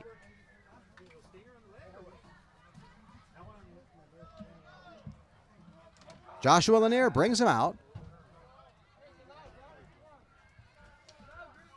Figueroa in front of us. Joshua waits for the snap. Gives it to the first man through, racked up after a short gain. Number 5, Jeremiah Keehee. It's the first time we've seen Jeremiah get a touch tonight. Didn't result in a huge net gain, but a new face on the Grizzlies offense this drive. Larry, I think that's because we're looking at it right here. Uriel Munoz has not returned to this football game again here, so the Grizzlies having to be creative with some of the backs they're using. No gain on the play, 3rd down and 10.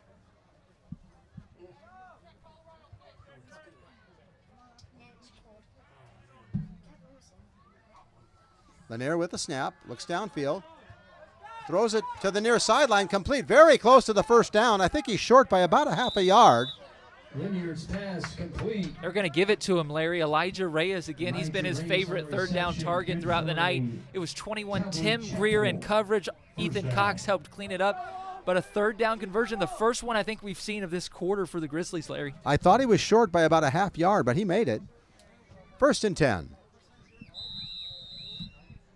Calvary tries to answer a boatload of points by the Eagles here in the second. 4:54, clock running. Go Eagles!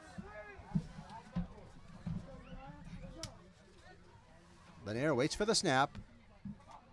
Wide receivers left and right. Rolls to his left, looks downfield now, tosses the ball, overthrowing. Lanier's pass incomplete. Looks like Reyes again was Reyes the not able to get there. Reyes. Larry, that's a shame for the Grizzlies because that's the best job they've done all night of blocking for Lanier in the pass game. He had a little bit of space, didn't have to rush that one, but just sailed it over Elijah Reyes. Going to bring up 2nd and 10, right short of midfield. He slid off to the side. I thought he was going to run, but his man was open, couldn't quite convert. He's had great touch all night, but just a little too much on that one. Key still in the backfield here for the Grizzlies.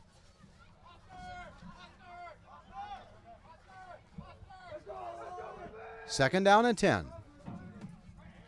Lanier waits for the snap. Has it. Looks downfield. Rushed hard. Dumps the ball over the middle. Good conversion there. First down at about the 30-yard line, maybe the 28.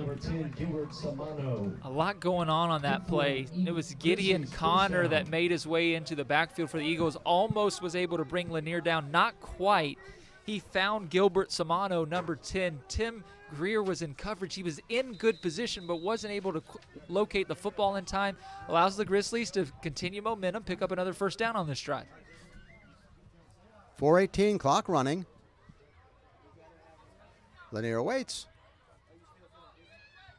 Here's the snap. High snap. He recovers it nicely. Going for the end zone. Up in the air. Incomplete. Oh, my goodness. Figueroa couldn't quite bring it in. Larry, it didn't result in a big play for Calvary Chapel, but that may have been Joshua Lanier's best ball of the night. He put that right on the money for Figueroa. Cox was good in coverage. Was maybe able to get a hand on there, and Figueroa wasn't able to bring it in, but that was a really nice throw down the field by Lanier. It was contested. Figueroa couldn't quite convert. Second down and 10. It's the first time we've seen him really go vertical with a route.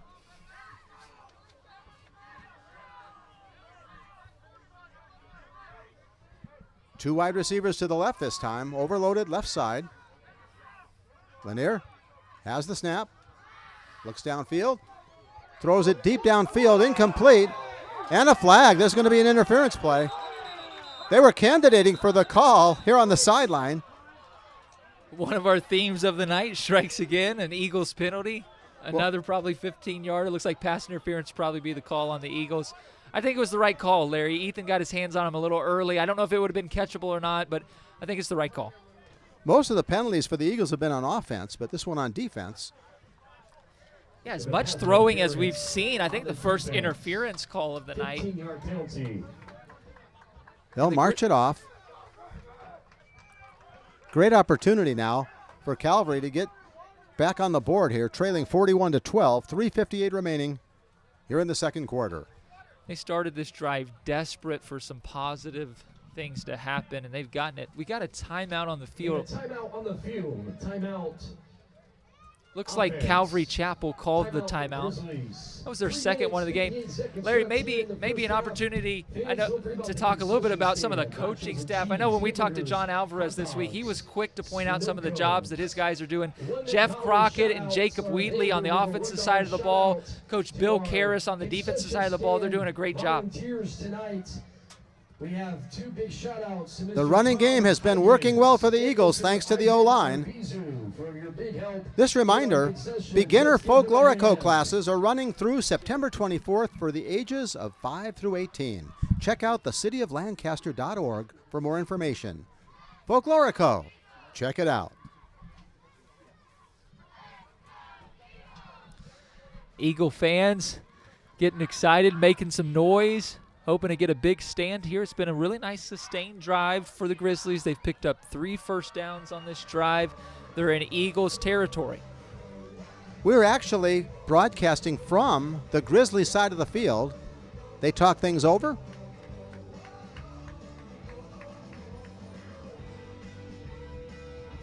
I can't quite tell where the ball's being placed because the Grizzlies are actually blocking our view at this moment. It looks, Larry, maybe around the 15-yard line of the Eagles. That was about where the interference occurred, so it looks close to the 15 for sure. Great field position, first down, an opportunity for them still to pick up a first down. Before first and goal. Yeah, absolutely. Coach Alvarez getting a little bit of an explanation from the officials here. In fact, many of the Eagle coaches, we've got Coach Brian Hawthorne over there doing a great job, Coach Chris Hale, but several of them getting some explanation, clarification on maybe that most recent call or maybe even something else that's going on. Once again, Eric Price, Justin Perez, Josh Pesner, and David Spencer are our referees. Haven't had a lot of arguments or problems with the calls. No, they've thrown a lot of flags, but I think they've been fairly justified in doing so. Looks like 93, big J.J. Cofield back in at D-tackle here for the Eagles. They've got him and 55, Banuelos. A lot of size on the D-line for the Eagles here as the Grizzlies are marching into Eagle territory. Eagles defense is set up. Lanier off the sideline. Here comes the first down offering by the Grizzlies. Key is the lone setback. Lanier waits for the snap. Has it. It's over his head. Falls on it. And recovers it at the 26. Larry, that was a dangerous play. The snap was able to get by Lanier. The ball bounces past him. He's not able to recover, but 2 Eagles overrun it as well. He kind of rolls over on his side, and there's the ball waiting on him. I think he got hurt when he hit the ball on the ground. Very possible, yeah. He's going to stay in the game. Could have been a huge turnover for the Eagles. Nonetheless, though, looks like at least a 10-yard loss on the play. More than that, probably 12. It's going to be 2nd and 22 here. Ball's almost, looks like at the 27 of the Eagles. Grizzlies still in plus territory. Wide receivers left and right. Lanier waits for the snap. Looks downfield. He's rushed. Steps up, throws down the far sideline, way out of bounds, incomplete. Lanier's pass incomplete. It's in the I really think Lanier should run a little bit more. I mean, you're a little depleted. You're in a situation where you want your best guy to have an impact, and I think a few runs on his part might help him out a little bit. Yeah, there was nothing he could do there. On the snap, it looked like Yarbrough, DePaulo Rosa, they were in there. Felt like as soon as Lanier was catching it, he rolled to his right, tried to get it down the field, but not much of an opportunity. Another 3rd and long. It's become another one of our storylines throughout this first half for the Grizzlies. They break huddle. Kihi, the lone setback. Figueroa and Samano.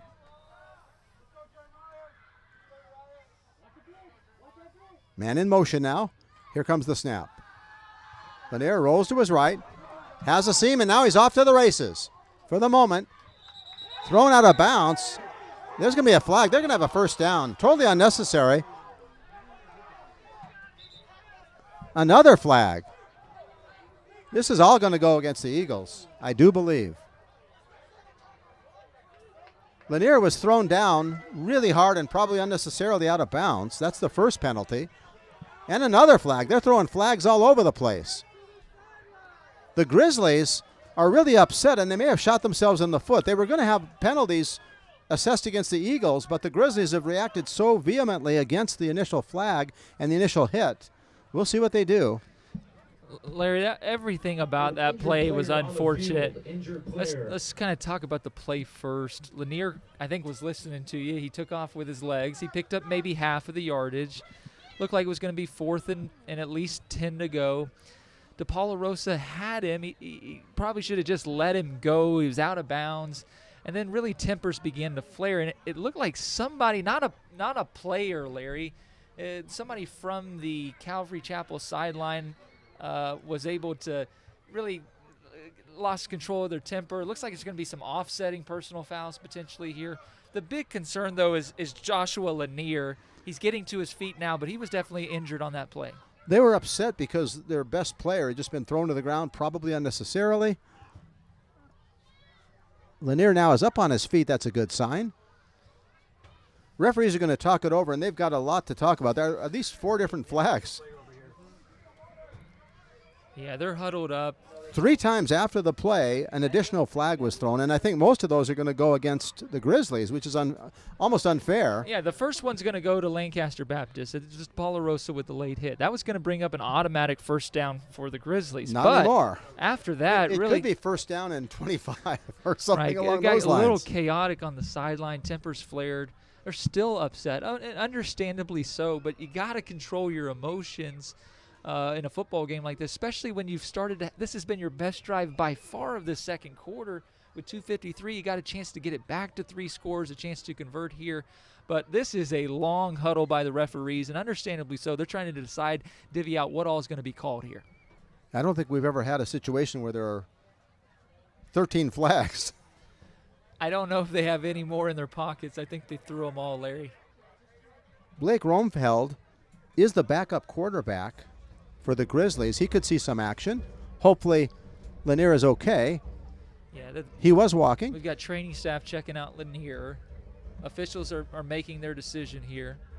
I do think Lanier running is something that they really need to draw upon.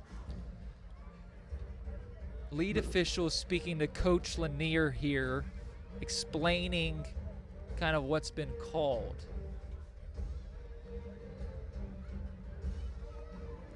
The other thing you have to worry about is if perhaps a player might get thrown out of the game. Yeah, and Larry, I don't even know.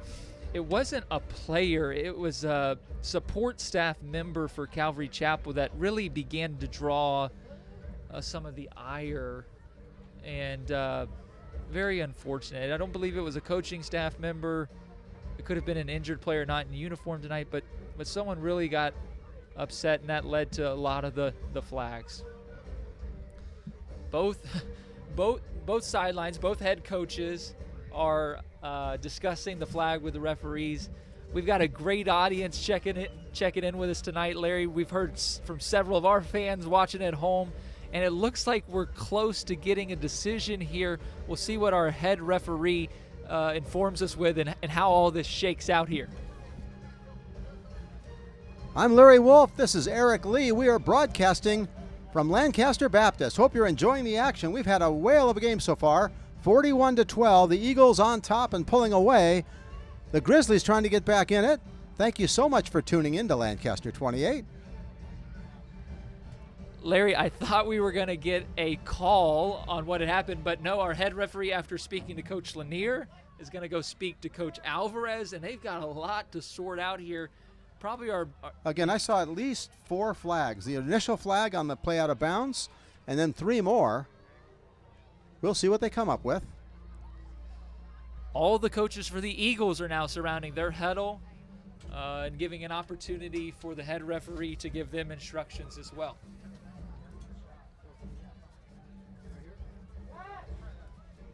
They're moving the placement of the ball to about the 33-yard line. That's probably bad news for the Grizzlies if that's going to stand. And Larry, what I'm really curious to see is what down is it? Do they award the late hit first, and that creates a first down, or is it going to stay third or fourth? You know, it was 3rd down and long, and so we'll see. Here, it looks like we're ready for an explanation. The flags actually are still, the yard markers, the first down marker is actually way off to our right. Larry, I think he's ready to give us a call here.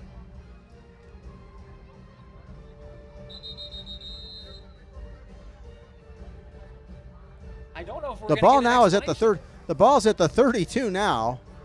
Let's see if Lanier comes out after being thrown to the ground hard. Larry, I know the coaching staff's got an explanation, but I don't know if we're going to get one.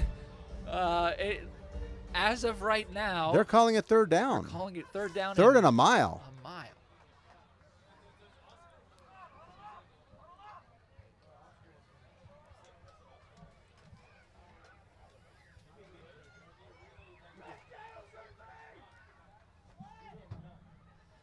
A lot of emotion here. We'll see who can control that emotion coming up here on this big 3rd down and long.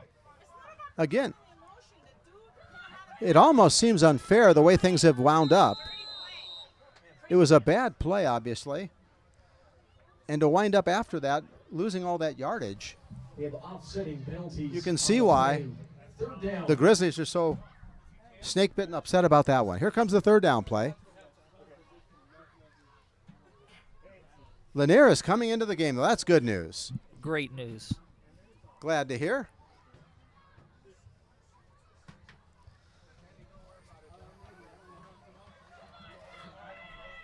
Wide receiver split left and right. 2:20 remaining. More whistles, Larry. I wonder if Not sure what the whistles are for. down it is. I wonder if that's the discussion, is whether or not the down marker is correct. If they gave the first penalty, it would have made it a 1st down. That would almost seem more fair under the circumstances, but we'll see. The down marker is showing 3 at the moment.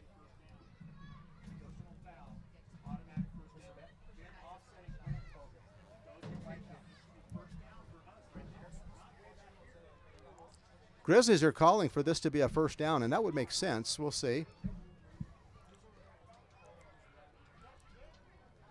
Because if you think about it, the flags after the play were dead ball flags. The first penalty, the game was in action. Larry, this delay is lengthened, understandably so, but I think maybe 10 minutes worth of delay at this point. And we'll see how it affects the game and how the players. It's almost a mini halftime. Everybody's getting home late tonight. 2:20 remaining in the 2nd quarter. Exciting football action right here on Lancaster 28. And it doesn't look like they're changing the down marker. It doesn't look like any adjustments are being made, so I'm not sure what all the discussion was about. Well, it shows 3rd down. We're going to go with that. Lanier waits for the snap. Wide receivers left and right. Looks downfield. Throws a screen. It's tipped away and intercepted. Beautiful play. It was Austin Yarbrough, Larry. He blocked it. He caught it. He intercepted it. What has he not done in this first half? Larry, we've seen him sack the quarterback multiple times. We've seen him block a punt, recover it in the end zone. We've seen him rush for a touchdown, and now a few penalties along the way.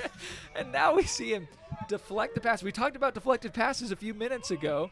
He deflects it, catches it himself, and intercepts it. The Eagles take over just on the Grizzlies' side of the field with 2:13 left in this 2nd quarter. You talked about the length of the offensive and defensive linemen.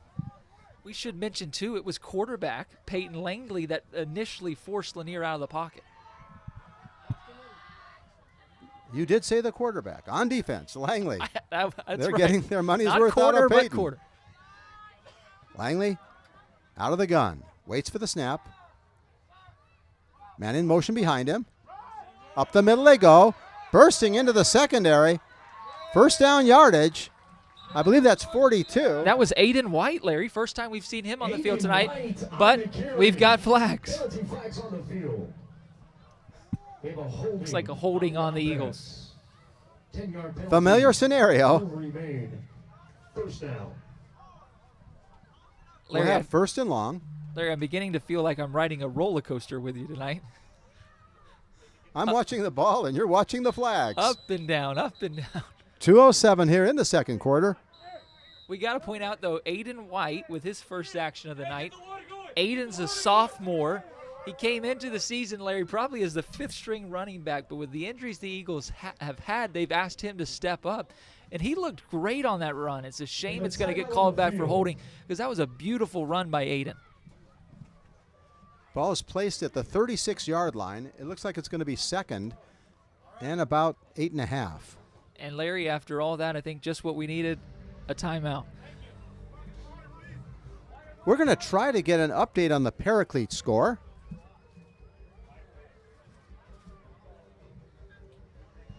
Right now, though, it's 41-12 at Lancaster Baptist. Eagles on top of the Grizzlies. Larry, this is a great opportunity to talk about a voucher program at Kids Corner Preschool with the city of Lancaster. If we have any single parents with preschool-age children listening tonight, please call Kids Corner Preschool to learn more about a special voucher offer that's available for you in partnership with the City of Lancaster. Also, this reminder, local artists are painting murals across AV.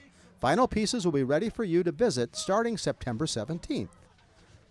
See if you can find them all. Murals across AV.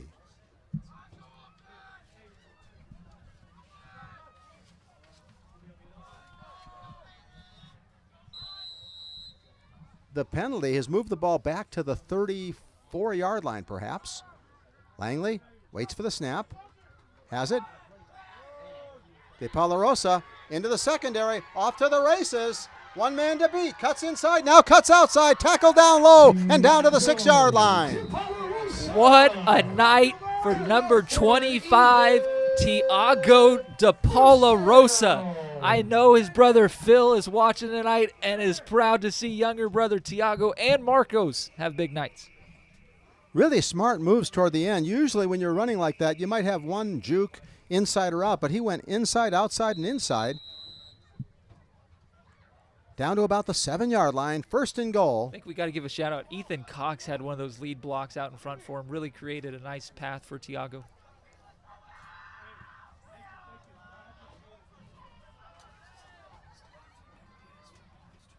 Langley in the gun. Waits for the snap. Man in motion now. They give it to the man in motion. Hitting the backfield. Picking up a yard anyway.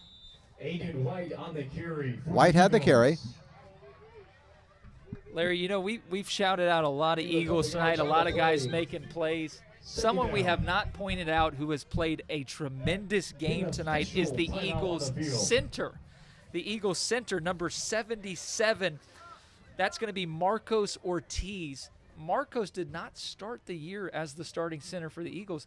They had a center break a hand in camp right before the first week of the year. And Marcos has had a flawless game at center tonight. Really, the whole Eagle offensive line doing a great job. We've been pointing out a lot of things the Eagles have done. If that seems a little unfair, it's partially, well, we've got one of the Eagles' greatest proponents right here, Eric Lee. I've done my best to be impartial, Larry, but it is a little difficult. The Grizzlies badly need a stop, trailing 41-12. Backup quarterback is warming up down below.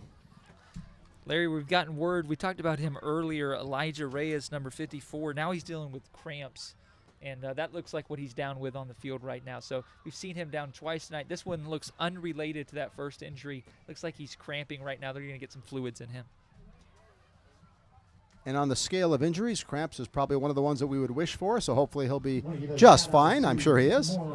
LBS athletic sponsor. And again, this is an extremely long half.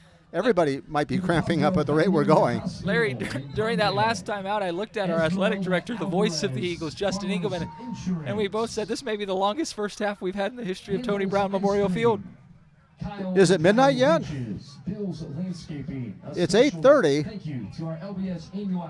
8:39? 8:40. An hour and 40 minutes so far, and we're still in the second quarter. We're giving our viewers everything they could want tonight. Langley waits for the snap. De Palarosa, the lone setback. Langley's going to run on his own. Heads toward the flag. Into the end zone. Touchdown. Larry, he got that one taken away earlier with the flag, but that one's not going to come off the board. And we've been talking about the great job the Eagles are doing blocking. Again, that time it was running back Tiago De Palarosa out in front, clearing the way for Peyton, leading to the touchdown for young Peyton Langley. And you have to play for De Palarosa to get the ball at the outset. Langley just slid outside of him, had a seam, a lane to the flag, and the touchdown, 47-12.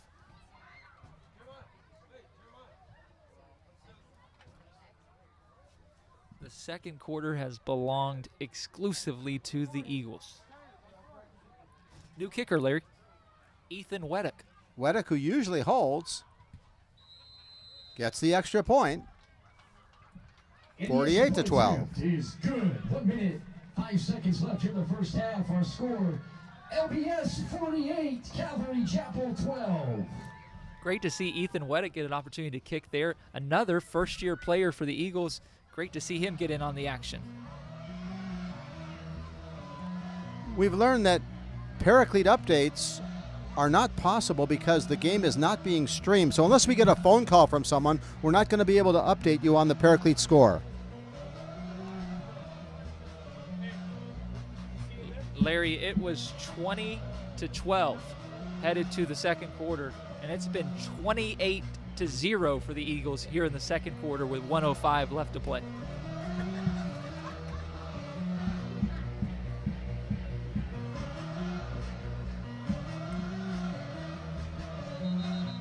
I wonder if they'll have a new person kicking off.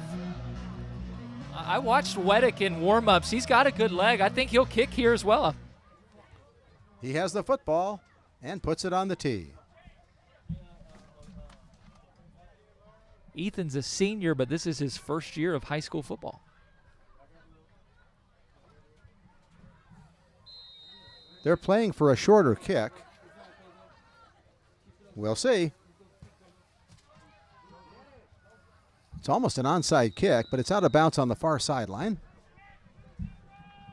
Yeah, it didn't go the way Ethan would want on that one, but he'll get better. He'll learn from it. Kickoff goes out of bounds. One thing, though, a kick out of bounds, there's no chance to return it. It'll be some of the best field position, though, that the Grizzlies have had. That last drive started on the their own 27. This one will start, looks like, on their own 30. An opportunity to maybe get in the end zone and find something positive desperately needed in this second quarter. Lanier will lead him out. Joshua had a really good first quarter.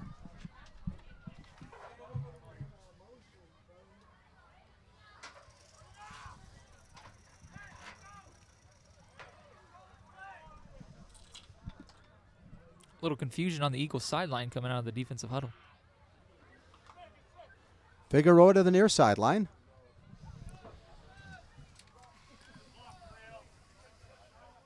Munoz the lone setback.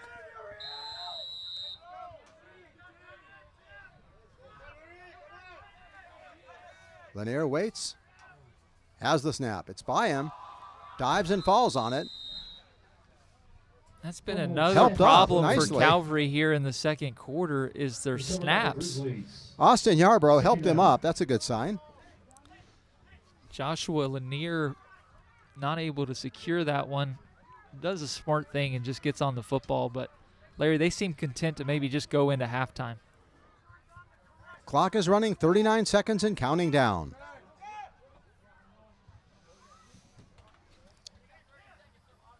Lanier brings in the play. I wouldn't be surprised if they took a shot down the field. Why not?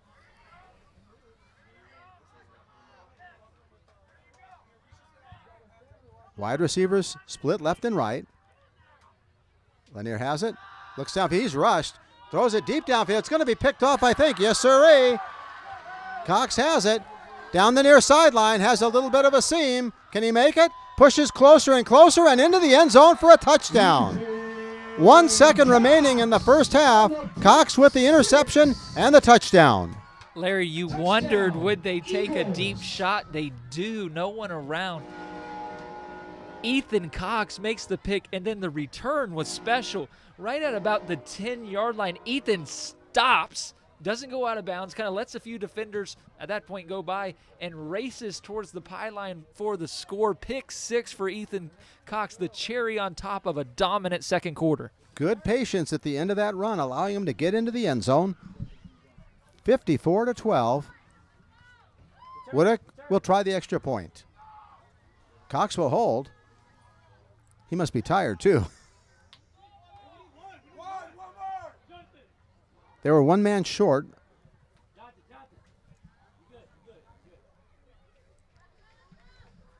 Joseph Lara races in, and we set up for the kick.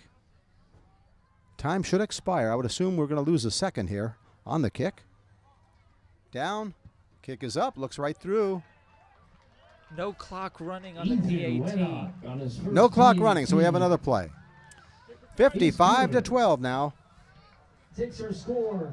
Grizzlies 12, Eagles 55. Obviously, perhaps a mistake going downfield on that last play. I would have gone for it. I mean, you're down. I mean, why not? 1 second left here in the first half.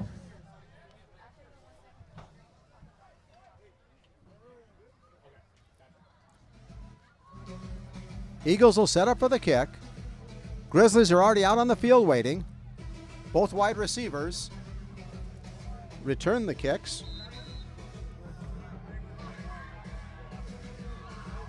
Figueroa and Samano. Wooddick will kick. All right, do you try multiple laterals? I think they're content to get to the locker room, Larry.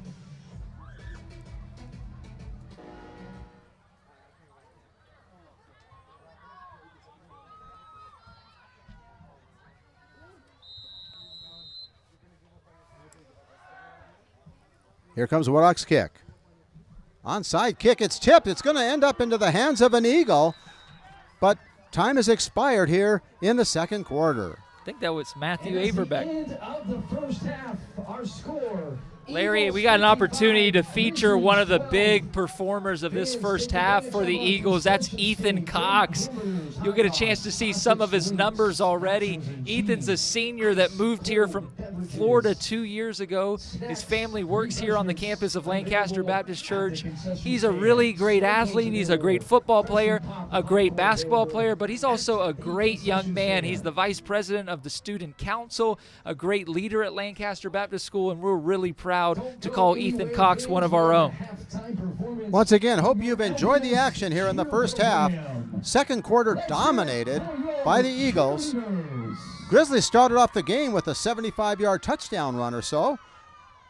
First quarter ended 20-12, but boy, in the second quarter it was a 28 straight points at first, and then it ended up, my goodness, it's up to 55-12 as we get ready to go to halftime. Larry, it's been a dynamic first half, and we're looking forward to a great second half of action right here on L28. Hope you've enjoyed the action. We'll be back with the second half after this extended timeout.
It's halftime, 55-12, the Eagles on top. Right now our sideline reporter, Tiffany Glover, has more.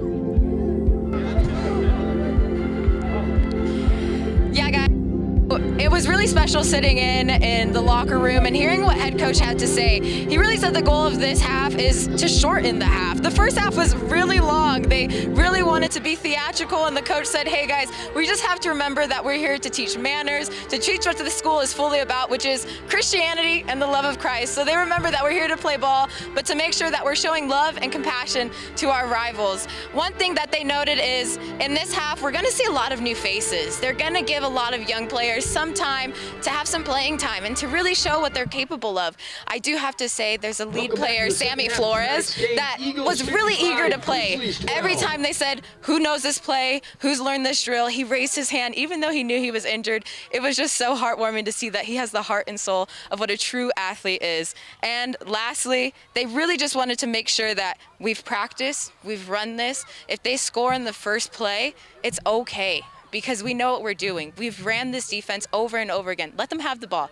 Let them get that play. Let them get those 6 points on the board. It's okay, because we've practiced, we've drilled this. Looking forward to seeing how the Eagles pull through and continue to strive in the second half. Back to you guys. All right, we're just about ready. Thank you so much, Tiffany Glover. Second half almost underway, and almost to add insult to injury, the Grizzlies have to kick off. It's Elijah Reyes kicking off. And smartly out of bounds. That's one way to make sure you don't have a return. Tiago did not have a chance to return that one after a couple of big returns in the first half. Eagles should start on their own 30, Larry. Penalty flags on the field. Eagles and the Grizzlies in an extremely long first half. The first quarter, quite competitive. It was 20-12. But the second quarter, all Eagles. And they get the ball to start off the second half. Yeah, the Eagles took the second quarter 35-0, and they'll get it first here in the second half. We'll see if they make any changes in the lineup. So far, looks like most of the usuals out there for them. We've highlighted the offensive line a little bit. 77, Marcos Ortiz, a fantastic football game. He's flanked by Isaiah Kalika, Isaiah Banuelos. They've been tremendous as well on the line. Langley leads them out. De Paulo Rosa on the right. Stack line. Hit in the backfield for a loss. It was young Aiden White. Aiden White on the carry for the Eagles. White, the sophomore, 5'9", stacked up in the backfield. It's the first time I think we've called Christian Craver's name for the Grizzlies tonight. He was the first one to get there.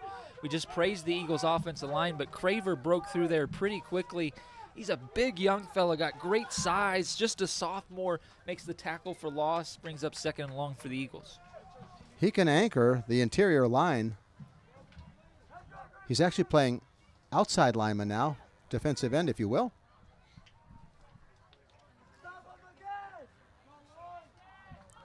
Out of the gun, here comes the snap. Tiago breaks into the secondary for the moment, shy of the first down. Breaks away again, though. Will not go down.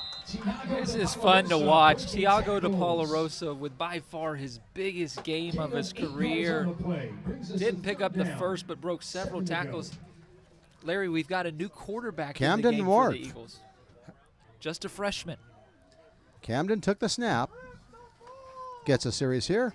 9:43 remaining in the third period. Looks like also added a new offensive lineman, number 87, Andrew Oriana, as well. Has the snap. Coming toward the first down marker, hitting the backfield, and down for a loss at the 20. Yeah, that was Craver again. He was the first one to get there, and then it was cleaned up as well by number 4, Jacob Martinez. Aiden White again, wrapped up in the secondary, or wrapped up in the backfield, if you will. Looks like the Eagles will line up to punt here, Larry. 4th and long. Figueroa will go back to receive the punt.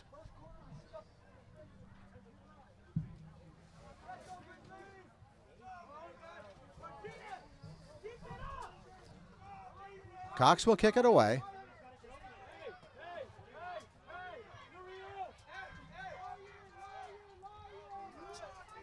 Waiting for the snap. Here comes the kick. Long driving kick. It gets by everybody. It's going to roll all the way down inside the 20-yard line. Good kick. Grizzlies will take over deep in their own territory. It's the first time we've seen Ethan punt it tonight, and that was a good one. I guess he got that rest for the leg he needed at halftime. He's going to set up the Grizzlies, looks like around their own 16-yard line here, so great job of flipping the field by Ethan.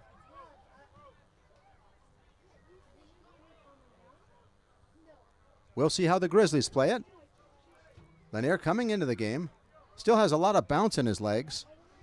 Yeah, it's good to see. We had, several players go down in that first half. It looks like for the most part, everybody's been able to return to action. Keehee in the game.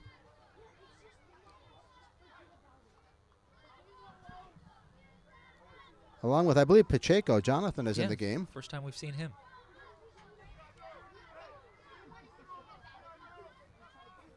Pacheco now to the near sideline and now out of the game. They must have had too many in. We would have thought that would have drawn a penalty. Lanier throws it over the middle, incomplete. Good defense there by Austin Yarbrough. We've seen him in the backfield. That time we saw him in coverage.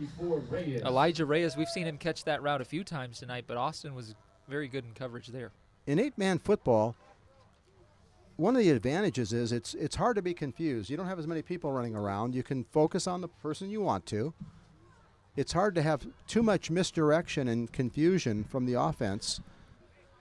So a little interesting, Austin's played defensive end all night so far, Larry, but they've moved him to a linebacker role here in the second half. You've got Atherton and Connor at DN, and Austin's moved into a linebacker role. That's why he was in coverage there.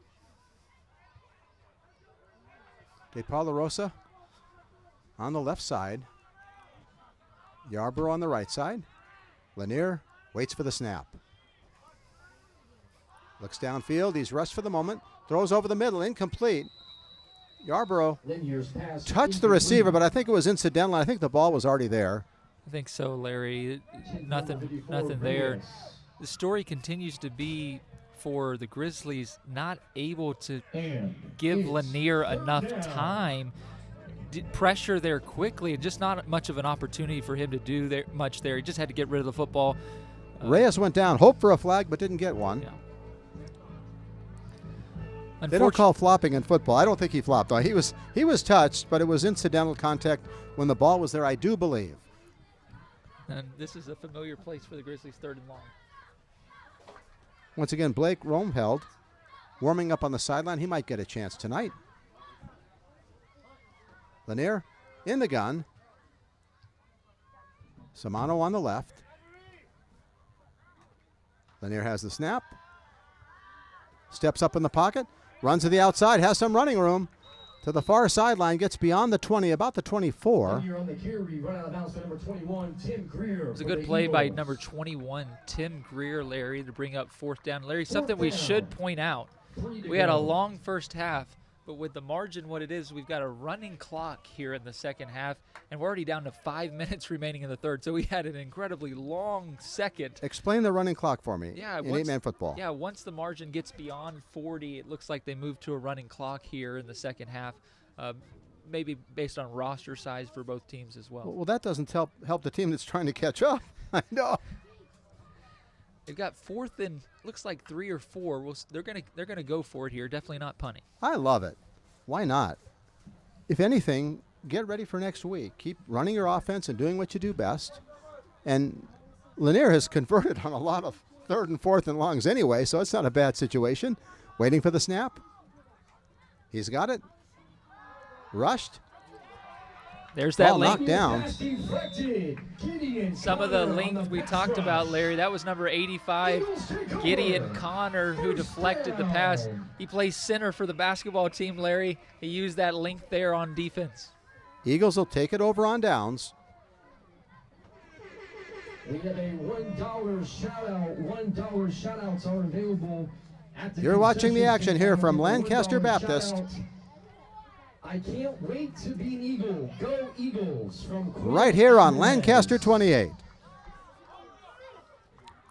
Several new Eagles in the game. Ward has the snap, gives to the first man through, breaking forward, pushing for some yardage. That was Aiden White, I believe, Larry. Yeah, Aiden picks up the carry. I think he got about 7 or 8 yards. Call it 2nd and 2. A couple more new Eagles in the game. Looks like number 72, Isaac Gallan's in there on the line for the first time tonight. J.J. Cofield looks like he's in there on the line. Several new guys, and we've got a new back in the game. It looks like Tim Hallisey. He's just a freshman, seeing his first action tonight. Mord waits for the snap. Off to his right, has a little bit of a seam. Does he have the first down? I think so. Toward the end zone and into the end zone. Got inside the cone. Another score for Lancaster Baptist. That was the freshman quarterback, Camden Mord. He kept it on the keeper, took it around the right side, and scores for the Eagles. New Eagles on the field. Camden Mord. Big play for Camden and some early action here. 61-12. We'll see what they try on the extra point.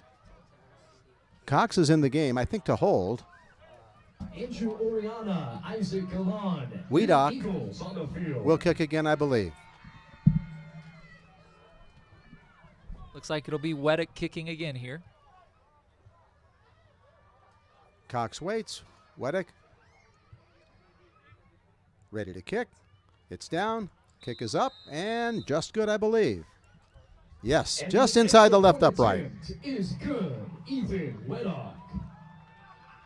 Larry, I don't think if you would have told us Takes at our the end of the forward. first, Grizzlies well, it was a 12, one-possession Eagles game, would 62. become a margin of 50 Just before under we got to the end of the third. We would have 90 believed you. It seconds did not left look here like in we the were third headed for this quarter. kind of a game. Very competitive in the first quarter. Eagles, though, have run away with it here. 1:29 remaining in the third quarter. Make sure you stick around. I know we've got some great post-game coverage. Tiff will be finding Coach Alvarez and our Eagles player of the game. Tiffany Glover, of course, the host of Tiff on the Town.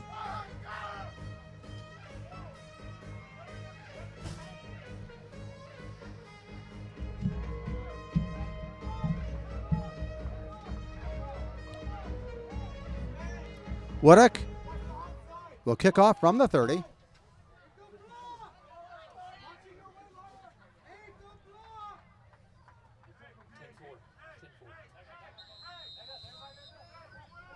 We have the whistle. Here comes the kick. Line shot. It'll be returned. Tough hit at the that was a big 20-yard hit. line. That was James Atherton. James Atherton. Number 8, James Figueroa had the Atherton kick, and on the Atherton score. made the tackle. For the Eagles. A lot of young faces and new faces on the field for the Eagles here. Larry, I think that's going to bring us to the end of the third quarter, and we've had the opportunity to feature quite a few guys tonight for the Eagles. A lot of the guys making big plays, touchdowns, skill position guys.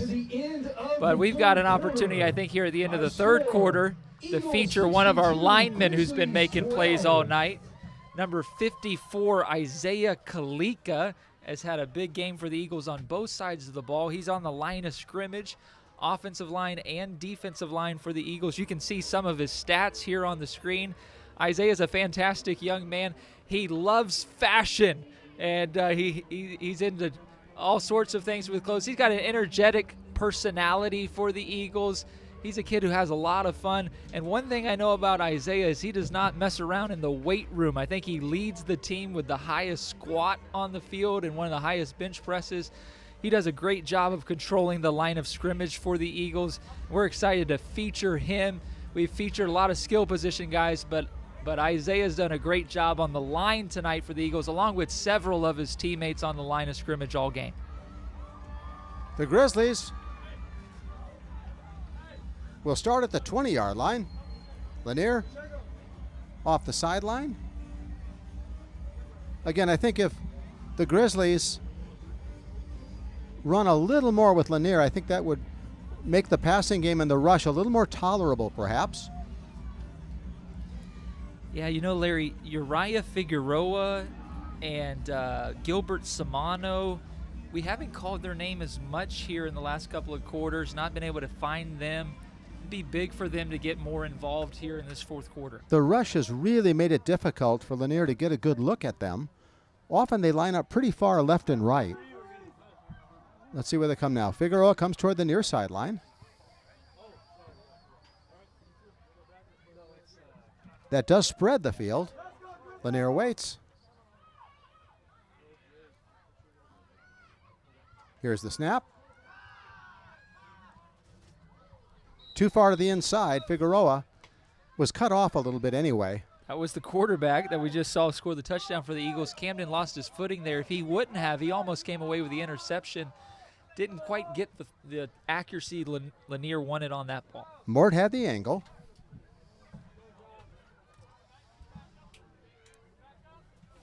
Second down and 10. New Eagles on the field, Matthew Averbeck. Just the start of the fourth quarter, 11:26 remaining in the game. Ethan Weddock, Andrew Oriana, Jude Atherton. Joshua waits.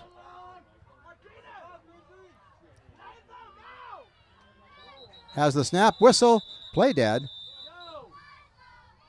There was a soccer ball that got kicked onto the field here on the near sideline. They'll try it again.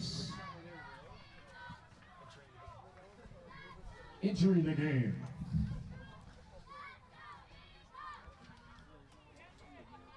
Well, Larry, they've not made any progress here, but the clock is still continuing to move. We're already inside 11 to play in the fourth quarter. Lanier waits. Use the hard count, Larry. I think he got him. Think offsides. We'll check it out. They're going to mark it off against the Eagles. No, they're marking it off against the Grizzlies. Wow, I thought they got the Eagles for jumping. New Eagle on the field, number 72, Isaac Carrillos.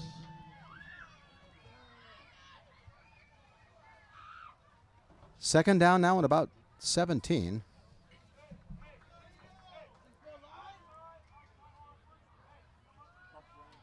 It's a little difficult to read the guard markers because they're right in front of us and we're kind of screened out from how much yardage there is. It's hard to get a good perspective, but I'm going to call it. I think it's right at the 15.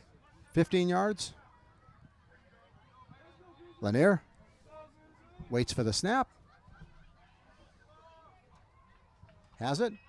Looks to his right. Bluffs one's going to go deep. A man is wide open. Will he get there? A little bit too far. Oh, my goodness. Uriah Figueroa was open.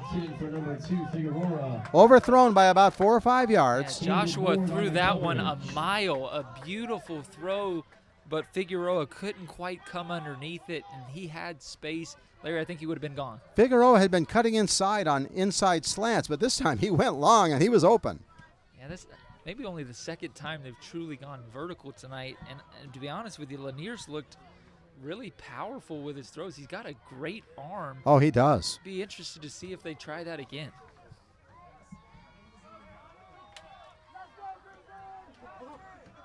Two wide receivers now split to the left.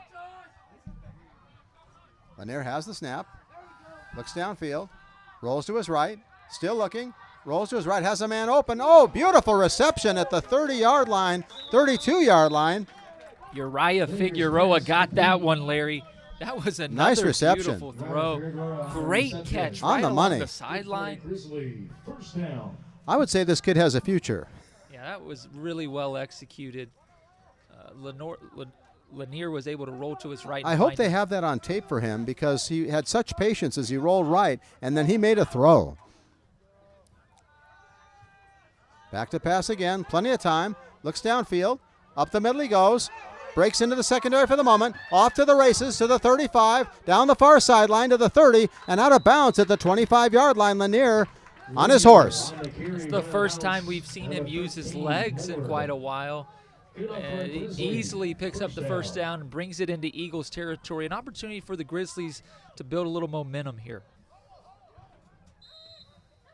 Obviously, when you're down by a bundle, play for next week. execute what you can. Yeah, valuable snaps for everybody on the field for both sides right now. A lot of young guys get an opportunity to play for some of the first times in their career. The Grizzlies from Calvary Chapel in Downey. Lanier waits way high. Just plays it safe. It was first down, so you can burn that down. Yeah, they've struggled with the snap really starting in the second quarter, and that time wise by Lanier to just get on it again. It's going to be second and about 20 now. New Eagle on the field. Joshua talks to his father.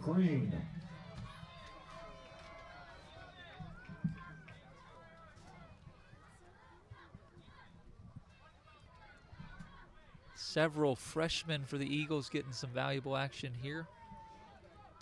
Both wide receivers now split to the right, Samano and Figueroa. High snap again. Oh my goodness, Uriah tracks it down. Throws the ball downfield. Nice play by Lanier. He saved about 30 yards on that play. Yeah, he avoided a huge loss. You got to feel like he's tired of having to just fall on that. That time he picked it up and saved the yardage. Well, he knew how far over his head was, figured, well, they can't possibly be on me. Picked up the ball, got to the outside, made a throw that was just good enough to not get an intentional grounding flag. Nice play. Yeah, it's 3rd and long here, a position that's been all too familiar for the Calvary Chapel Grizzlies. They've got an opportunity, though, if they can get him out in space, he can make a play with his legs here and keep the drive alive. Plus, you know this is 4-down territory. If they went for it No deep doubt. in their own territory, they've got to figure 2 plays to work with. Larry, this fourth quarter is racing by. We're already under 6 minutes to go. Make sure you stick around for great post-game coverage right after the game. We'll have the player of the game and one of the coaches. Lanier waits for the snap.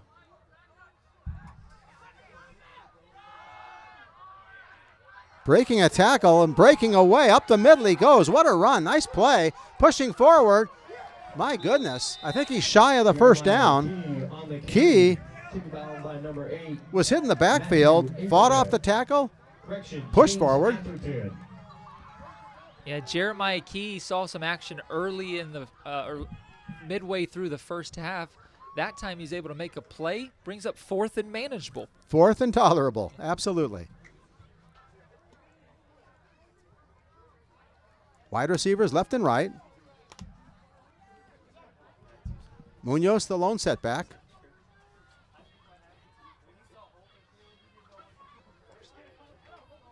High snap again. Oh, my goodness. Munoz is going to go get it. Falls on it. On 4th down, it's almost like you might as well try to run with it because it's a turnover on downs anyway. The snap struggles have really prevented them from being able to make any progress. I know that Joshua Lanier's got to be disappointed with that because it's really prevented him from being able to do as much as he would have liked to. Eagles will take over 1st and 10 at the 35. Our chain gain, Mr. Cody Anderson. Camden Mord will remain at quarterback. And last but not least, Christian. Special thank you to all of our chain gang.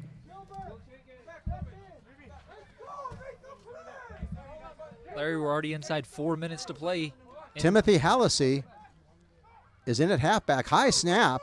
Mord goes and gets it. Picks it up nicely. Gets to the outside. Pushes forward. Continues on his feet to the 40-yard line. Nice recovery. Yeah, they were able to make some forward gains even despite the high snap there. Good job by Mord of recovering and picking up some yardage. Going to be 2nd and about 5. Yards on the play, 2nd down. Right at midfield as we're already approaching 3 minutes left here in the football game. It's been a quick-moving second half after a really long first half. 62-12, the Eagles on top. Almost down to 3 minutes. Mord out of the gun. Line is set, waits for the snap. Oh, it snapped directly to the halfback. He fumbles the ball. Who's going to get it? Oh, he recovered it. And I think he's got the first down. Good job by Tim Hallisey there. Gets one of his first carries in his young career, loses it but finds a way to get on it and pick up the first down. Hallisey lost it and actually gained a few yards in the process. Oh, yeah, Peyton. Keep up the great work. We have a shout out to Kimberly for shining brightly as a 6th grade cheerleader at LBS. Your energy and dedication are truly inspiring. Keep up the amazing work. 1st and 10 now. You cheer everyone on with your incredible spirit.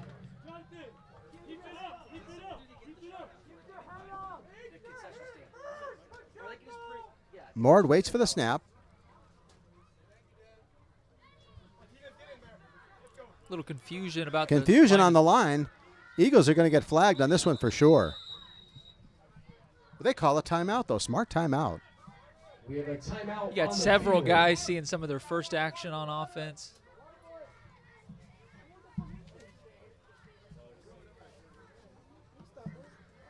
Larry, they took that timeout, and they don't really want it. They just wanted to get the formation They set just up. wanted to avoid the penalty. Can't blame them. And a great cheerleader. We love you from Laney and Kenna. Don't forget, LPAC is rolling out their new season on shows. Ticket packages will be available. I saw B.J. Thomas at LPAC. Check out their schedule. It's out. You can get tickets now. We're inside 2 minutes left in this football game. Make sure you stick around for a great post-game interview with Coach John Alvarez and one of our players of the game for the Eagles. Should be great coverage. They'll be talking to Tiff right after this football game. She will have one of the coaches, player of the game. And right now we have one of the last drives here. Eagles. Ward remains at quarterback. We haven't given a shout out to Joseph Corpus yet tonight. He's made a few plays for the Calvary Chapel Grizzlies. He's in there. 1st and 10. On the ground it goes. I think the Grizzlies may have had it. Let's see. Eagles got on it. Hallisey got on it. Just barely. Again. Hallisey niftily slid in and got the ball. Second down. Eagles will probably only snap it a couple more times here, but a group of a lot of freshmen getting some important action in their young high school football careers. This will pay off down the road for them. 128 and counting. Really nice night for football, though. Just beautiful temperatures. I think if you Google search football weather, you find what we have tonight. Ward waits for the snap. Has it. Gives it to the first man through. Pushing forward. Shy of the first down, though. That was Aiden White on the carry. Aiden White on the carry. Good tackle by Jonathan Pacheco, his first play on defense for the Calvary Chapel Grizzlies. And Larry, I think to only snap it one more time. 3rd down and about 4.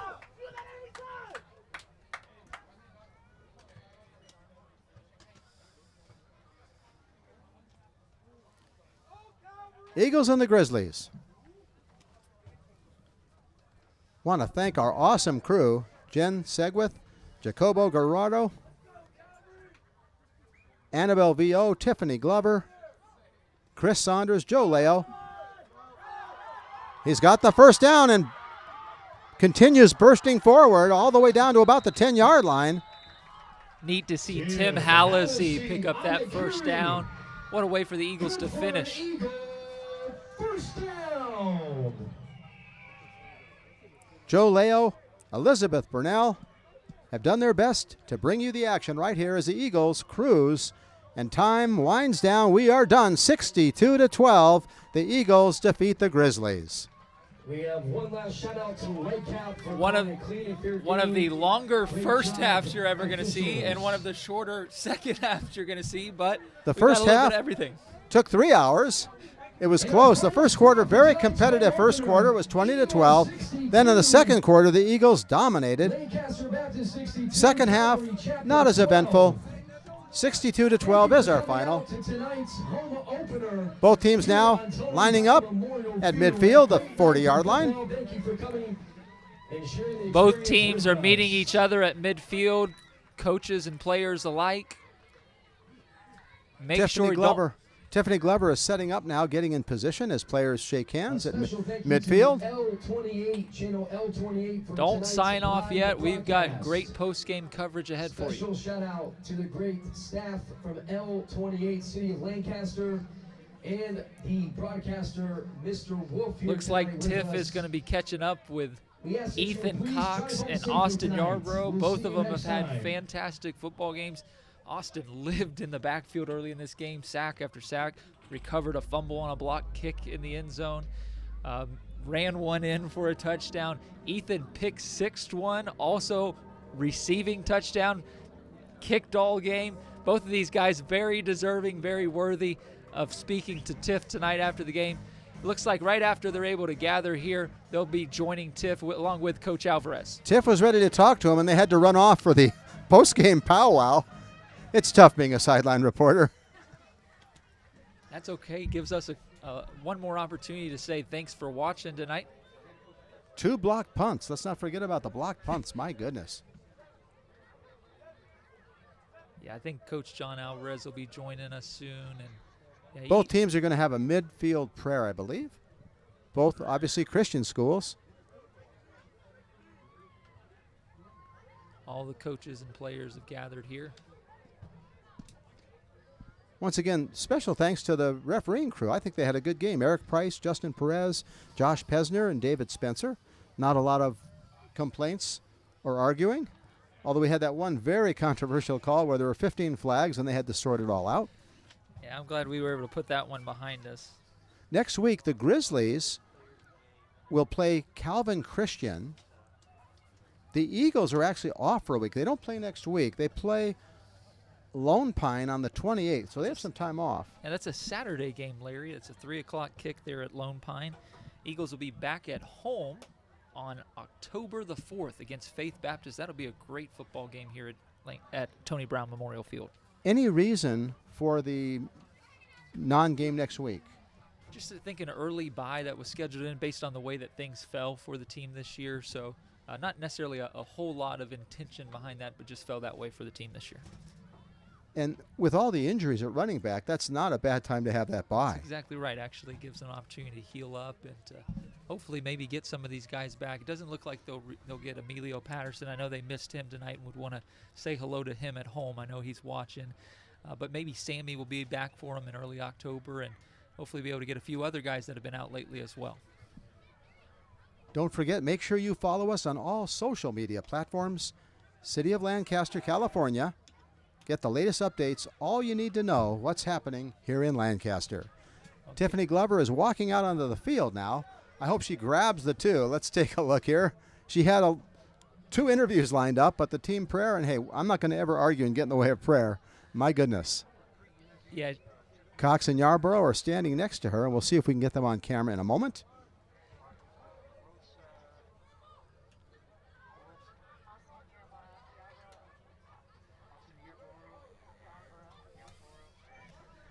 Yeah, Tiff's going to catch up with John Alvarez here first in just a moment. Coach Alvarez will speak with her, and then she's also joined by Austin Yarbrough, who had a great game on both sides of the field, as well as Ethan Cox. Both young men will be speaking to us. Both are seniors here at the school, Larry. They're great young men. They lead on and off the field, and we're thankful to have both of them join us. And they're two of the tallest guys. Tell me about the basketball component. Yeah, they both play down low for us. Ethan joined us last year, was our second leading scorer. Austin really picked up the game later than most, didn't really start playing basketball a lot until his sophomore year. He played varsity last year, and he'll play varsity again this year. Great opportunity to hear from both of them now. I know Tiff's getting ready to catch up with them here in just a second.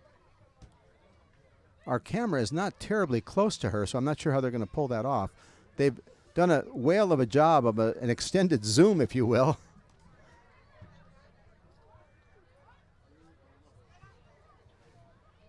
Right in front of us, Elijah Reyes on camera.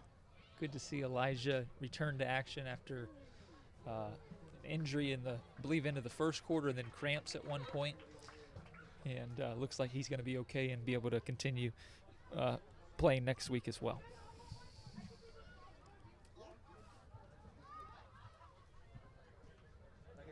Right now, the Eagles off to the right, having a powwow with the coaching staff.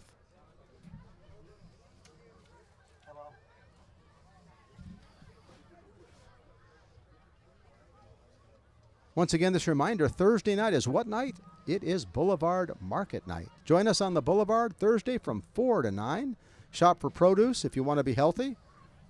Enjoy a treat from our local vendors and rock out to some featured bands. I know one group, Just Us, a group of folks that do songs from the 30s, 40s, and 50s, often is on the Boulevard. They're there for summer. You don't know who you're going to see on the Boulevard. Check out Market on Thursday night. I think she's been able to corral Coach Alvarez and a couple of our key performers from tonight. I think Tiff's going to speak to Coach John Alvarez. Coach Alvarez, Larry is embarking on his 10th season as coach of Lancaster Baptist. Here comes Tiffany. Let's pitch it to her as soon as we can. Yeah, Tiff's joined by John Alvarez, his 10th year as Eagles coach. I know he'll be excited about this one tonight. Tiff, let's hear from Coach Alvarez. Coach, congratulations. Great game. You have kept up momentum throughout the entire game. How do you make sure that your boys continue to press in and they don't let up? Well, we got to understand that it's a long season. So if we start to go backwards, that could have long-term effects. So it's really just next play, next man up, keep playing hard, and let's all move forward together. Lots of great special team plays. Is that something that you guys practice throughout the week? Absolutely. Wednesday is our dedicated special teams practice. And so we watched film, of course, and noticed that there were some gaps that we could fill and get into the punter. And we were able to do it twice tonight. You have some really standout players that we're going to interview soon. We have Ethan Cox, Marcos De La Rosa. We have so many more lined up. But there's one player that's a leader on and off the field that gets to come back in, Samuel Flores, in a few weeks. What do you think is going to be elevated once he jumps back in? I think the spirit of the team. I mean, they rally behind Sammy. We love Sammy. We had him last year, hard runner, great spirit on the team. And so when we get him back, I think he's going to – I think everyone's just, we were looking for that day, whenever that day is, sooner rather than later, but health is, the big item there. Once he gets healthy, we're gonna use him to help us win. And if that's 10 plays he gets, 20 plays, 30, whatever, we're gonna see, what he can do for us. And be careful, of course, as he comes back from his injury. I want to congratulate you, but I also want to highlight that in the locker room, Sammy was full go. He kept raising his hand every time a coach asked, who knows this play, who knows this drill? Even though he knew he couldn't play, he just has the heart of the athlete. So congratulations on a great game, and also congratulations on having a great team. Thank you. Thank you so much. Yeah, of course. Absolutely. Thank you, Coach. Awesome. Okay, so next up we have Marcos. Marcos, say hi. First and foremost, great game that you had. As we said earlier, we really said that when you come on the field, you just switch. Your eyes switched, your demeanor switched, and you were in. You played great on both sides of the ball. What type of athlete do you like to describe yourself as? I like to say I'm a hard-working athlete, and I do take break days most of the time, but not most of the time. I'm always working. But I think the thing that contributes most is that I feel like I'm always in a happy spirit, and it's really what you bring to work. If you're happy at work, then you're always gonna perform well, and yeah. We saw that you had a conversation with the opposing side coaches. Can you pull us into that conversation and what the end result was? Yeah, it's because I got a little hot on the sideline when number 8 was thrown out, and I had the towel and I threw it at him. It was a little disrespectful, and I said some disrespectful things, and I just went up to apologize to him after the game, and I think we're cool now, so that's good. Like we said, you're a great man on and off the field. You turn it on when you're on the field, but you know when it's time to apologize. Commend you on that. Looking forward to a great season. Congratulations. Awesome. All right, Ethan. Ethan Cox, great game. We really just want to pull you back into that play where you were able to just ride it all the way in. What did that feel like to close out the first half that way? Oh, the pick six? Yes. That was good, I caught the ball and I turned up and I saw there was nobody on the left side, and I saw I had a few blockers, so I took it, and my teammates got some good blocks and made a way for me. As we learned earlier that you're still a little fresh to this team and you're able to really have a strong presence. So what has that transition been like for you? Yeah, so I moved here last year from Florida, and it's been a really clean transition. They kind of welcomed me, and last year was the first year, and this year we just kind of built off that momentum, losing in the playoffs. And it's just been really good. We just have a pretty good bond on the team. And so, Ethan, congratulations on such a great season. Looking forward to so much more out of you. Thank you. All right, guys, so now we have the player of the game, Ethan Yarborough. I hope I'm saying that correct. Austin Yarborough. Austin had a fabulous game. There wasn't one point where you didn't stand out. There were blocks, there were interceptions, there were recoveries. What mentality do you have coming into games? I just want to be the best player on the field, you know. We've had a lot of players get injured, you know, a lot of starters, both of our really good running backs. And, you know, me and Ethan Cox, the captains, you know, we told each other that we really got to step up and, you know, play to a higher level and meet a standard and, you know, be the best players on the field. So that's what just kept going through my head, you know. Your principal shared that when he asked you at lunch, what do you want to be highlighted about you during the game? You said Hutchinson. And I have a little fun fact. I'm good friends with Hutchinson's sister. So do you have any friendly words that you want to share? Yes, of course. You know, Aiden Hutchinson, I've been watching you since you played at Michigan. You know, I'm a huge Michigan fan, and you know, I've really tried to play like you. And, you know, I love everything about him. His eye black, you know, that really stood out to me. You know, I just love him in general on the Lions and everything, you know. I just love watching him. Yeah, so yeah, just keep up the good work, and you know, I'm just gonna keep looking up to you. So thank you. Aiden's sister competed at Miss USA with me, and there's a little fact that you'll have more guys competing in the Super Bowl than you would girls competing at Miss USA. So in the future, do you see Super Bowl happening for you? There's always a possibility for everything. You know, if it be the Lord's will for me to, you know, play football past high school, then you know, I'll gladly do that. And you know, if be His will to go to NFL and have a Super Bowl, then you know, follow His will. So, yes, ma'am. Awesome. Well, congratulations. Great game. Looking forward to a great season. Yes, ma'am. Awesome. Thank you. Thank you guys so much for tuning into this amazing game. It was a huge rivalry that was happening, but a great home opener to be at Lancaster Baptist Schools. We'll see you next time at L28 Sports. Bye.